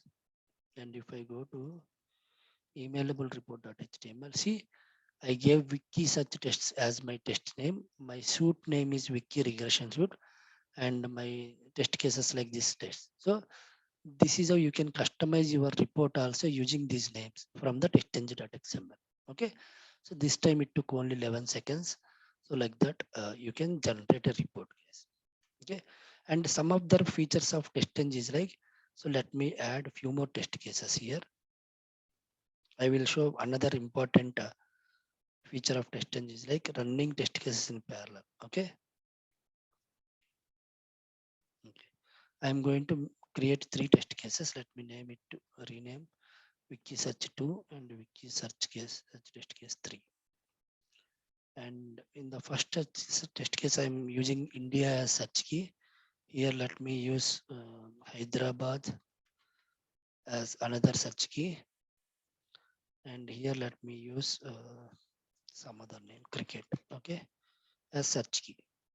So 3 different test cases and total 3 test cases are there. Now, generally when I run these, right, so it will run in a sequential mode. That is nothing but one after other. Let me run and show you. See, I'm running this testng.xml as I should. See, 3 test cases. That particular class has 3 test cases. First test case will start executing, and India English and such icon. And see, now second test case has started, and this time Hyderabad, and third test case with cricket as a search key. See, that's how you have a multiple test cases, and without parallel execution, right, it is running in a sequential mode, one after other. You can introduce parallel execution, something like in testng.xml. You can mention under suite, okay, there is a attribute called parallel equals to methods. Okay, so methods are nothing but your this guys, I mean test methods, test cases. Okay, and you can mention a thread count, how many test cases you want to run in a parallel. You want to run 5 test cases or 10 test cases based on our requirement, but generally we go for maximum of five test cases in parallel, guys, because if you give 10 or 20, then your Chrome browser, whatever browser you're using, right, that will stuck. So that's where better always use a thread count as 5. That means, so 5 test cases will run in parallel. Okay, now let me run. I just added parallel equal to methods and thread count as 5, right? So now let me add, let me run it. Now if you see at a time, so I have total 3 test cases, right? So all 3 test cases will start executing in parallel. Let me run and show you. See, run as test and suite. See, we are starting Chrome browser, starting Chrome browser. See, all 3 opened. If you see in my status bar, see 3 instances of Chrome has opened, and parallelly all 3 test cases are executing. So here in first browser, first instance, let me, it's still loading. In one of them, Hyderabad, one of them, India, and other one is cricket. So like that, see, all 3 test cases are getting executed in parallel, right? See, so 3 test cases got executed, and I was able to run it very quickly, right? So that is another important benefit which we get if you use TestNG as part of our uh, this thing. I mean, Selenium test automation. And there are other features also, but I cannot explain all the things in the class because it is going to take a lot of time. So, but I can provide this testng.org site, right? That is the best site for uh, going through all the things. You can go here, documentation, all these things is very self-explanatory and easy to understand. Okay, so that's where I gave basic. I mean, basic and main important features of test engine. Okay, then let's go and discuss about next topic. That is about, just a moment, guys. Here, test engine is done. So design and develop test automation framework. So here, this is just a framework, not okay. Test automation framework using POM. That is nothing but page object model. Okay. So first, let me give some background about what is test automation framework. Why do we need a test automation framework? Whenever you are going to start any automation project or something, right? So generally, uh, let me put it in very simple words. What is test automation framework? So test automation framework is nothing but a simple environment which we are going to develop. Okay, and that environment will give us a benefits like easy to automate the test cases, and it will make our automation engineers life easier, guys. Whenever you have a dedicated automation framework, so you can easily automate your test cases, and you can reuse the features which you already developed as part of your test automation. That is the main, it's kind of environment which we are going to build. Okay, so suppose if you see TestNG, JUnit, these are some predefined, or there are some testing frameworks already available, but the test automation framework which we are going to develop, right, that is specific to our automation. Suppose you are going to work for a particular client where you need to automate a one web application. Okay, so you cannot directly automate. It's not a recommended way like automating, like using a Java main method or writing test cases like that. So we need to follow a proper framework. I mean, we need to have a proper framework, and then we start automating the things. Okay, so part of a framework, right, automation framework, we use one design pattern called page object model, guys. So this design pattern is from Java basically. Java, I mean, this Selenium also got it from Java, like page object model. The page object model is nothing but the name itself saying, right, page object. So based, I mean, whatever application you are going to automate, so how many pages are there in that particular application? Pages are nothing but suppose if I take Amazon site, I will have home page, PDP, product details page, search page, my account page, shopping page, shopping cart page, like that, right? So different pages will be there. So as part of automation framework, as part of this design pattern, we are going to create a different Java classes for different pages which we will be having in our application. So, and the Java classes which we created, so for each Java class uh, will have that particular page related elements, and also some methods, some reusable methods related to that particular page. Okay, that is nothing but, let me show you one thing. Just a moment, guys. So generally, so suppose I have multiple pages, like home page I have, okay, I have shopping cart page. So like this, how many pages I have, right? Corresponding to each page, I am going to create a one Java class like home page dot Java. Okay. So similarly here I am going to create shopping cart dot Java. Okay. Java classes I'm going to create, and each class, right, will have the elements. Elements are nothing but the controls like buttons, text boxes, and all. Okay, so all the information, elements information, and also the reusable methods. Okay, reusable methods which we can create there and we can reuse in the test cases. Okay, I will show you one sample framework which I already have it. Reusable methods of that particular page. Okay, so like this each page will have that elements information and some reusable methods like that. So we are going to create those many Java classes which we have in our application. Suppose my application has some 20 pages, okay, like different pages. So for each, I mean, for all the 20 pages, I am going to create 20 Java classes, and each class will have that page related elements and the methods which are on top of that particular elements. Okay, so that is nothing but page object model, guys. So page, for each page I am going to create a page class, and if at all I want to call these methods, I am going to create an object to this particular class and I am going to call those methods. So that is nothing but page object. I'm going to create an object to that page and calling those methods and going to frame my framework, sorry, frame my test case. Okay, so that's how page object model is one of the most popular design pattern which we use as part of while preparing a test automation framework. Okay, so in general, guys, like in any suppose you are going to join a company or you are working for a particular client. So nowadays what is happening, generally most of the clients or most of the projects are the companies, they are going to have one dedicated framework. Okay, so already built dedicated framework which is already built.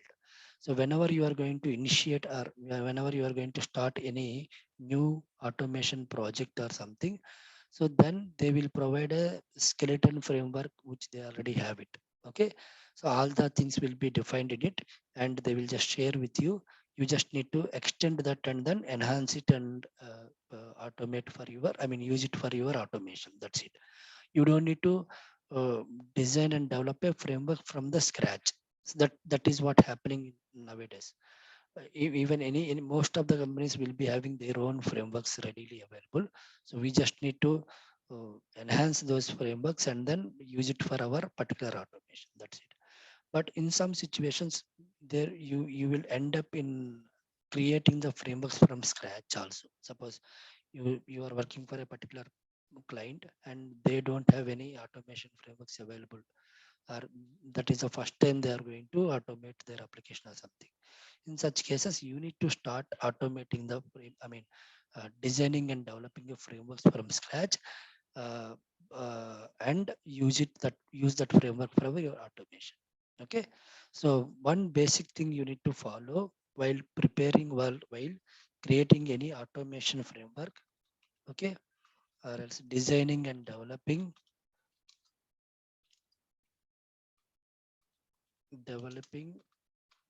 any test automation framework from scratch. Okay, something, just don't mind spellings, guys. Just a minute. So whenever you are going to start designing and developing an automation from scratch, you need to remember some points, guys. Okay, so anyway, mostly we will use page object model. So first we need to create a Java project. Okay, Java blank project we will be creating. Okay, then we will first get all the required libraries. Okay, that is nothing but suppose you are using Selenium, then you need Selenium server or Selenium Java library, and you are going to use Apache PY for reading and writing from the Excel sheet like that. So whatever libraries you are planning to use, get all those libraries information. Suppose you are going to use Maven, then you will have everything in the dependencies. Like, or else we are using normal basic project, then you download all the jar files and keep it in a lib folder. Okay, lib folder, and set the build path. Okay, So this thing, second step. Third step, so identify identify the utility methods, utilities, and create reusable methods for that. Okay, reusable methods. That is nothing but, suppose for each like suppose you are going to use selenium, right? Selenium as part of your automation. So then we can create some utility methods related to selenium, something like, so for each test case you need to first launch a browser, right? Launch a browser and then launch your application. So suppose if you create one utility method for launching the application, then that same method you can reuse in all your test cases, right? So that's where, so first identify what are all the methods which can be reused across your test cases and build them. Okay, so those are utility methods related to tools, guys. Okay, suppose related to tools. Just a moment, let me show you one example of framework so that you guys can easily understand instead of showing, I mean explaining like this. I will parallelly show you what is that. I mean, yeah. Let me go to another workspace. So once we generally identify these and then build it, right? Next thing, right? I'm going to create pages. Okay. Create page classes. And in page classes, basically, this will be like elements, information, and reusable methods. Then we are going to build or frame the test cases. Okay, frame the test cases. So this is the flow which we need to follow while building any automation framework from the scratch, guys. Okay, so let me show you one sample framework which I have. See, this is the framework which I created recently. This is very basic framework which uses page object model as a design pattern. See, first I created one normal Maven based Java project and I included all my dependencies. Generally, Maven will have dependencies related to all your things. See, I have Selenium related dependencies, TestNG related, and Apache PY, which is for reading and writing the data from the Excel sheet, and whatever whichever required Java mail for thing all this. Okay, and also I have some plugins related to source code related, and also compiler plugin, and also running my test engine.xml.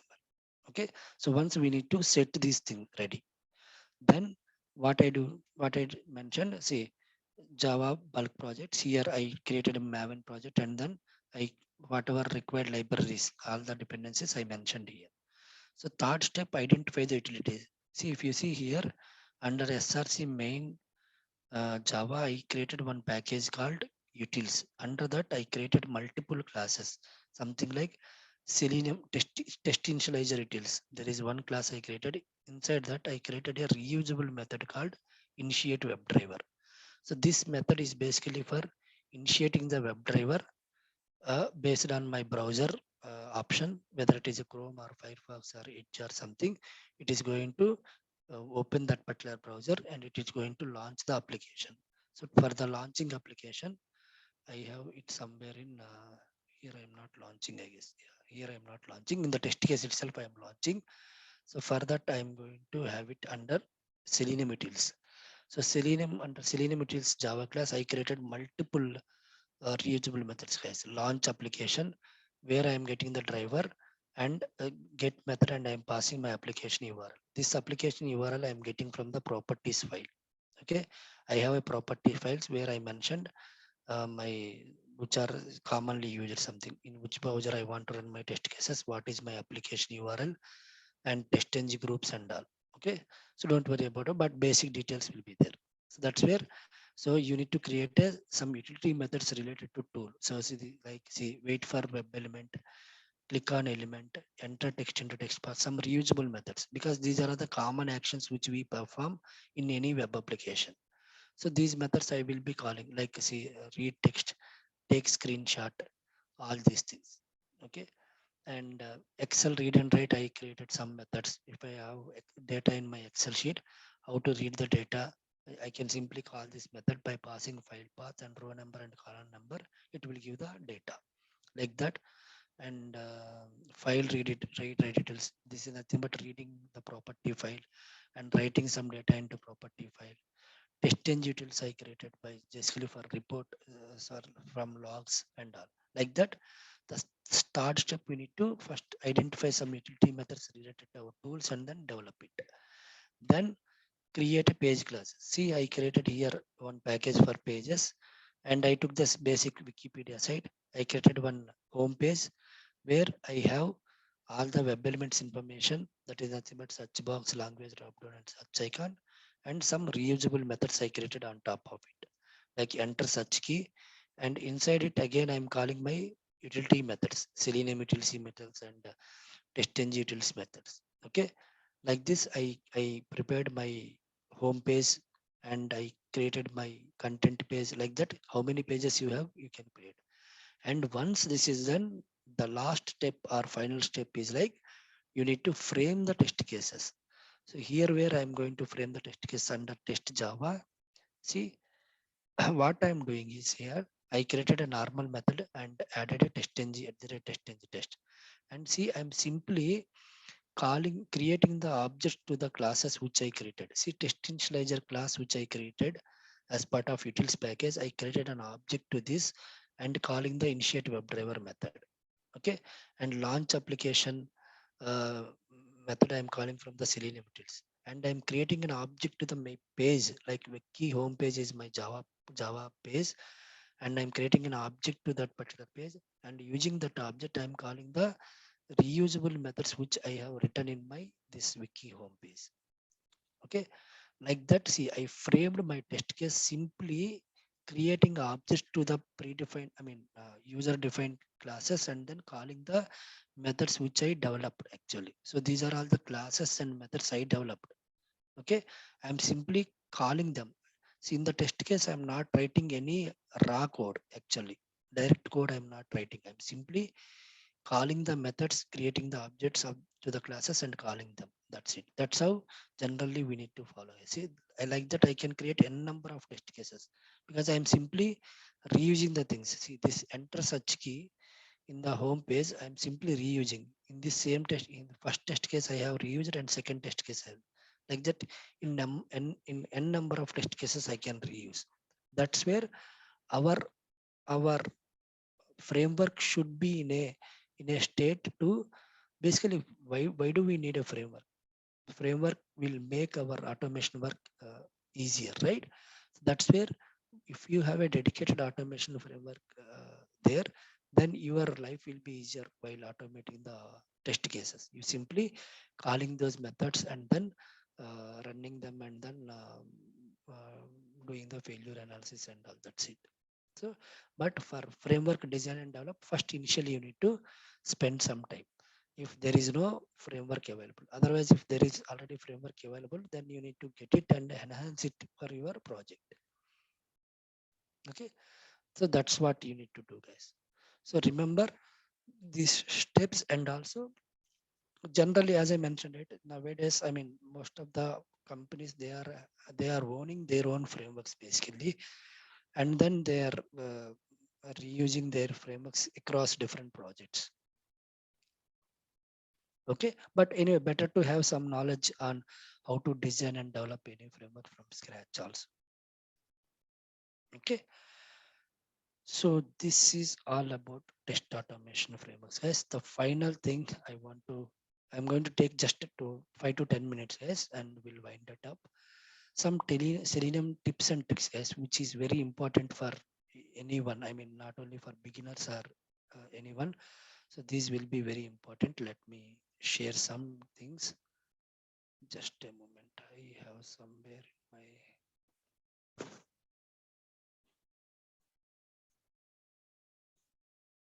yeah, I mentioned here.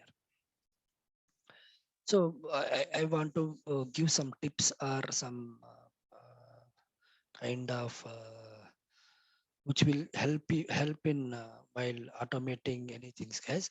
So basically some best practices to be followed. Yeah, best practices to be followed basically. So generally, as I mentioned, right, locating web elements is the main part in entire test automation life cycle.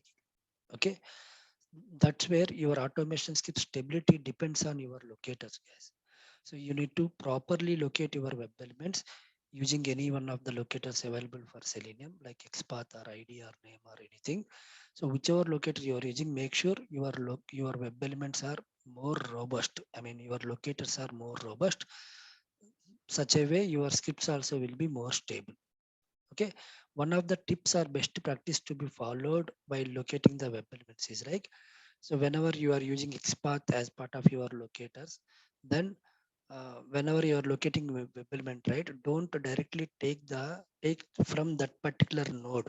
Suppose a simple example of that is like, so you are locating one web element, something like this create new account button you are locating. Okay, so let me inspect this. See, just point this here. See, this create new account button is a anchor tag, and it has a different attributes, and it has some create new account text also. I can write XPath directly from anchor tag. Okay, but it is always recommended start from the um, nearest parent of this particular element. So if you see, actually they have kept everything in the form. There is one form tag. Inside that we have all these, I mean, username, password, and all these buttons. So better start from the form, your XPath, okay? And inside form, navigate to this particular anchor tag and then prepare your XPath. So that your XPaths will be more robust. In any situation, there won't be major failures actually. Okay, that's where. So while locating your web elements, better don't start directly from that particular element. Go to the nearest parent and then start from there and then try to locate your web element, so that your Selenium also will try to identify that particular element easily.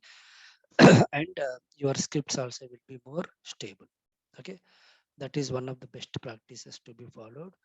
And next one is like, so wait for element. Basically, whenever you are performing any action, okay, whether it is just entering some text into text box or clicking a button or any action, so better first wait for that particular element and then perform the action, guys. Okay, so that will really make your script stable. Though your application is very fast and all your elements are loading quickly, though in any situation, right, so better first write a logic to wait for that particular element, then go and perform the action, write a script to click on a button or something. So this will make sure your scripts will be more stable, right? So suppose today your application is faster, you did not use or wait for element thing, then okay, your application is faster, your scripts will get passed and then everything will be fine. But after 1 week, due to some issues, your application became very slow. So same script, if you are going to run your same automation test cases, then all your test cases will fail. Okay, so that's where, if at all you want to make sure your automation scripts are more stable, better wait for that particular element before performing any action. Okay, any action, just wait for that particular element. Suppose you are clicking on a button, then wait for that particular element, but that button first, and then click on it. Okay, so that's where, if you see in my framework, see here in enter search key method, right? If I go here, see, I'm calling enter text into text box method. Before that, I'm calling wait for element.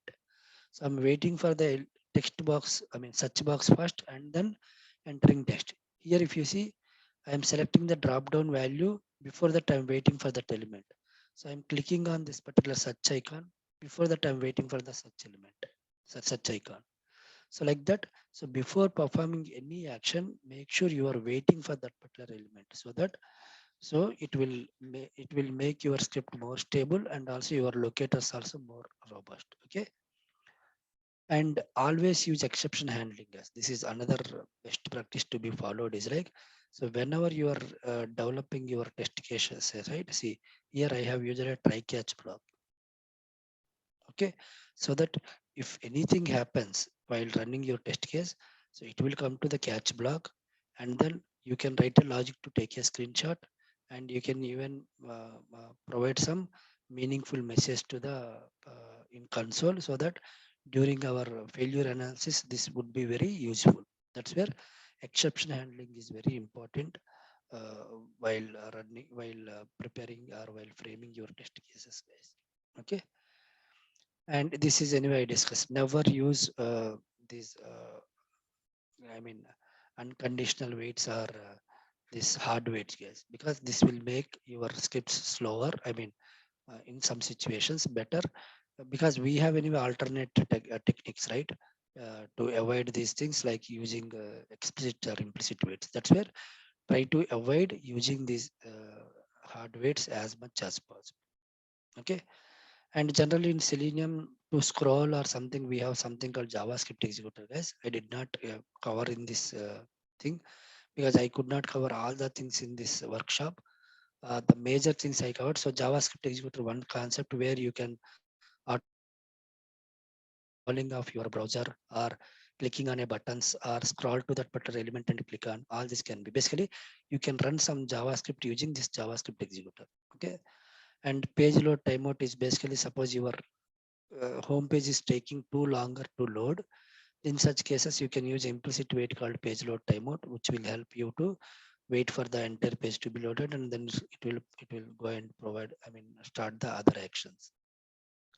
And this another important thing is, always use data driven, guys. That is nothing but, so don't hard code your data in your test case. So here anyway I hard coded my data. If you see, such key I mentioned here Hyderabad, and India I mentioned here in the script itself. So always better have this data in some other resources, in Excel files or CSV files or somewhere, or property files, and read the data from there and then pass it here. Because in case if there is a change in data, you don't need to come to script and then modify it. So anyone can go to that Excel file or somewhere in your project and open that file and then update the data and then run it. That's where it's always recommended to use data driven approach, so that data should be coming from the outside resources files, not from the script. Okay, and always have a logic to take a screenshot, guys, because that would be our proof to create a defects. Whenever any test cases fails, right, we need to create a defect, right, or we need to discuss with the developers. If you have a screenshot, then you can show it and then create a defect, right?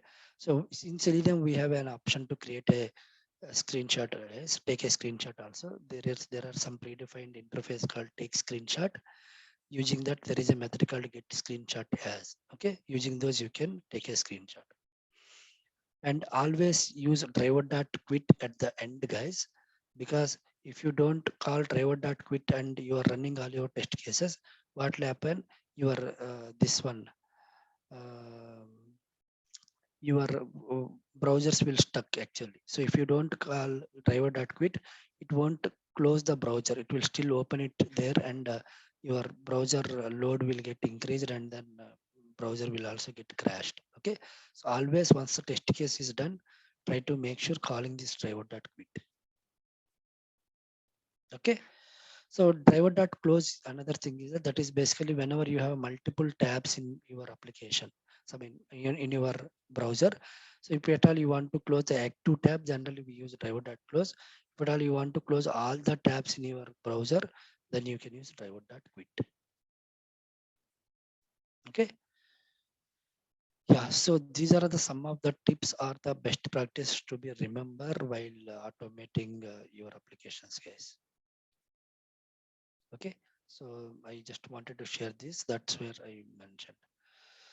I think that's it from my side, guys. That's the these are the things which I planned for this short workshop.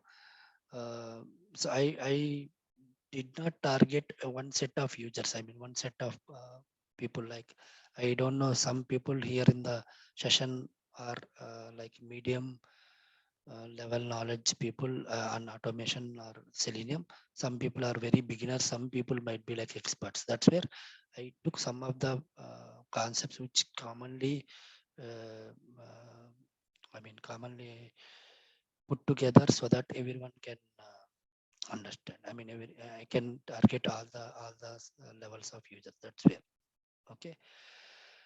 Before closing, I see some questions are there in chat box. Let me quickly read out, and then even meantime, if you guys have any questions also, you can um, we can discuss now.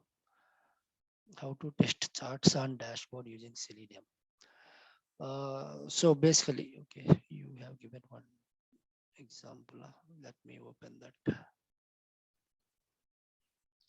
Dev Express dashboard. See, one thing, whenever, whether it is feasible for automation or not, Selenium automation or not, one thing you can check whether it is a web application or not. So it is a web application, first thing. Then we can automate. Then the element which you are going to automate, whether it is an image or it is a something. Suppose when you just right click and go to inspect, if you see uh, this entire chart, it is an image or it is some uh, kind of a different elements all together they put together and then they prepare. See, it is not image, they put together with these things. In such cases you can locate these things and then automate it. But on high level, so automating charts or dashboards, right, it is something a complex thing for Selenium test automation, Selenium tool. Okay, because you have to write lot of logic, or you need to create a lot of logic to automate such kind of dashboards. So it's not like it's not possible, but you need to invest lot of time and then write lot of code to automate these such kinds of things. Okay, next thing. mm, we need to use visual testing. Okay, someone answered. Okay, no issues. And how does test ng knows if the test is passed or failed? Yeah, see, once your test ng test case is uh, running, right, see, generally this is my test ng test case. See here, whenever any exception happens during this particular while executing these steps, so it will come to the catch block, and catch block I am throwing some runtime exception. So whenever we throw some runtime exception, it will make this particular test case fail. Okay, so either you can throw runtime exceptions or you can use test-ng assertions, guys. There are something called assertions. Whenever you use assertion, so when that assertion fail or pass, based on that your test case result also will be derived or defined. Okay, so that is one thing. And just a moment. And test-ng report showing no number of tested passed or failed. Yeah, same thing. So that is based on the runtime exception and all. You can throw runtime exceptions, or you can using assertions to make your test case pass or fail based on particular conditions. Suppose you are validating something. If that validation is pass, or if that validation is failed, then you can throw some assertion or runtime exception so that the test case will be failed. Okay, and how to handle the alert pop-up having more than two options. Generally, JavaScript alerts will have only two options, either okay or cancel, or yes or no something. Okay, most of the times. I don't find any JavaScript pop-up having three buttons or something. Then in that case, that would not be a JavaScript pop-up. That would be some other model pop-up. Okay, so can you give one example for how to write a XPath for locating web element using a near parent? Yeah, suppose same thing I just explained it. Facebook create account button. Suppose if I see here, I can write XPath for this by using directly. See, I'm just writing here, Control F, double forward slash anchor tag with a text.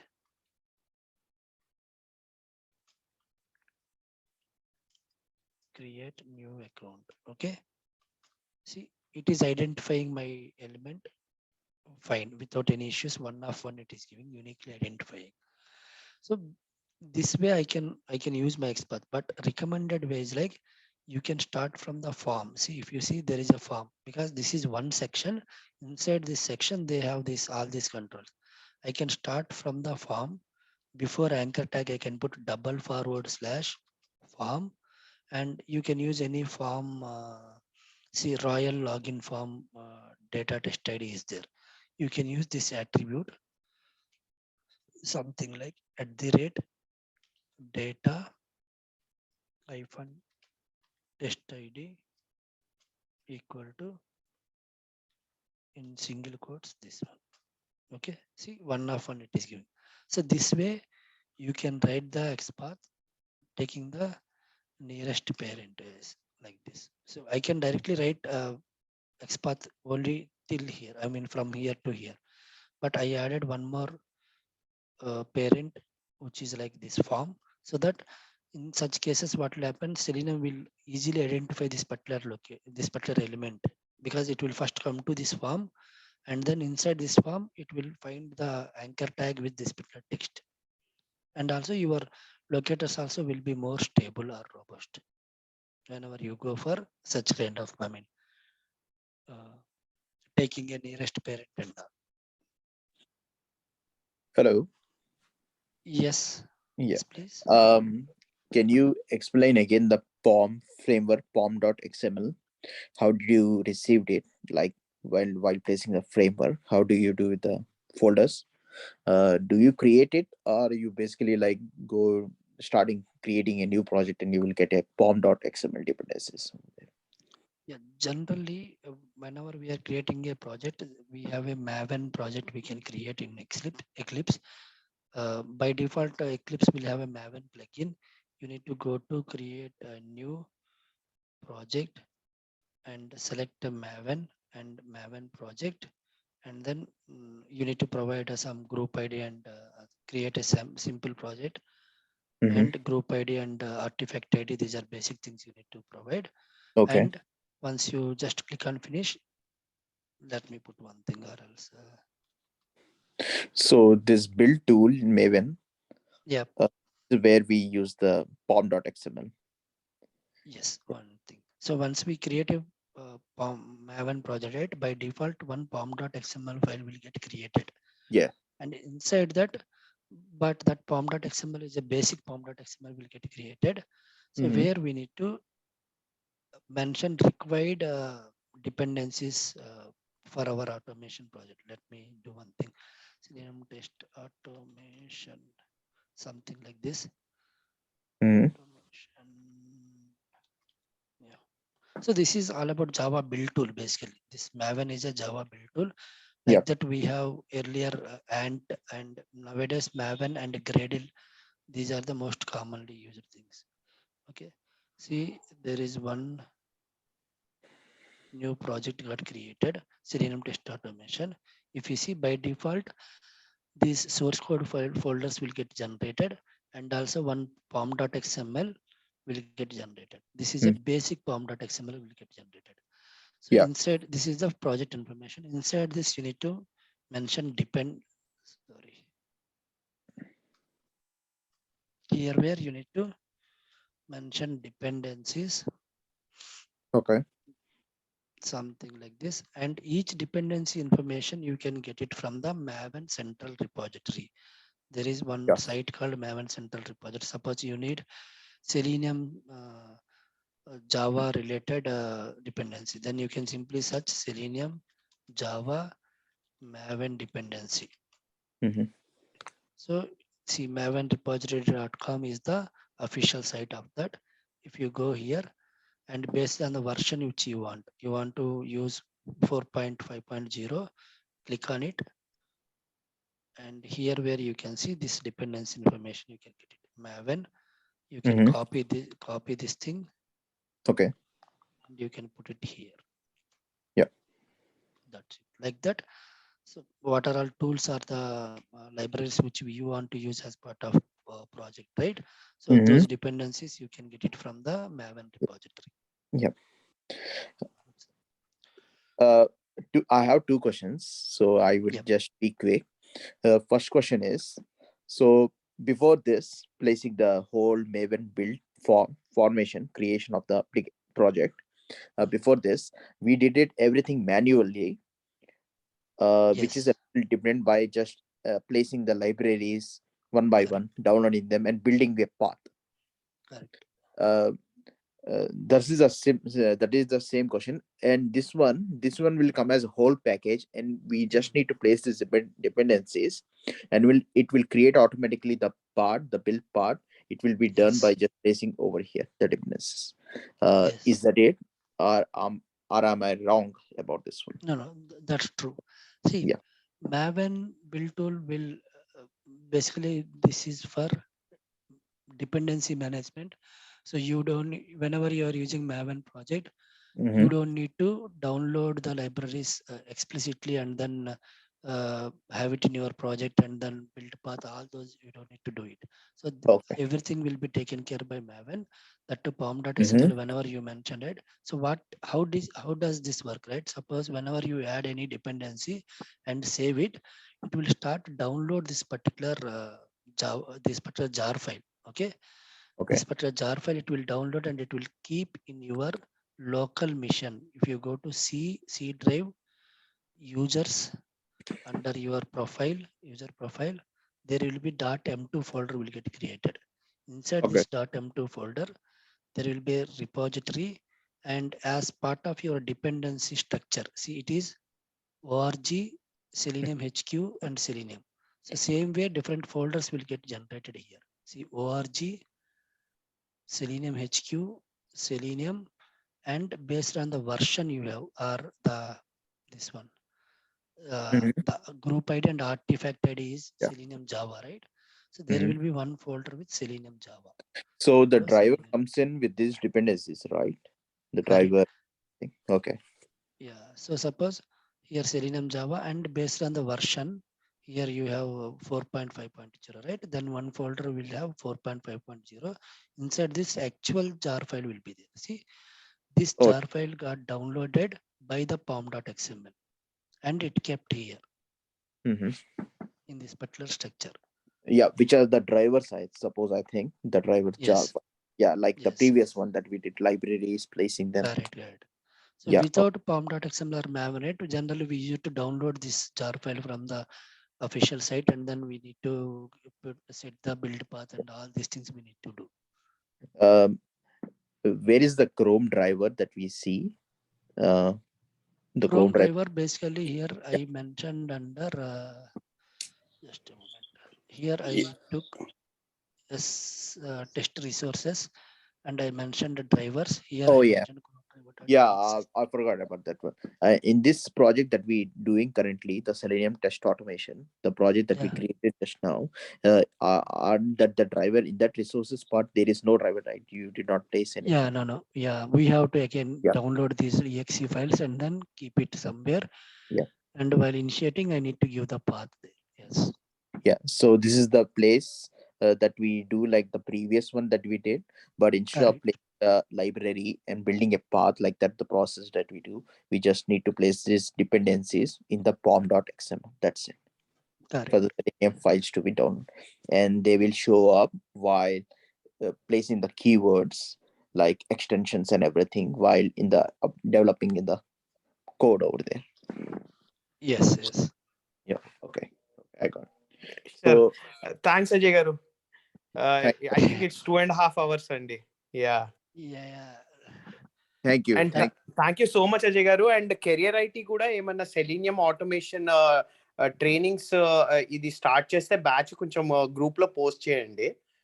sure, అండి ఖచ్చితంగా. Yeah, full fledged trainings ఏమైనా ఉంటే or members who are interested can join అన్నమాట.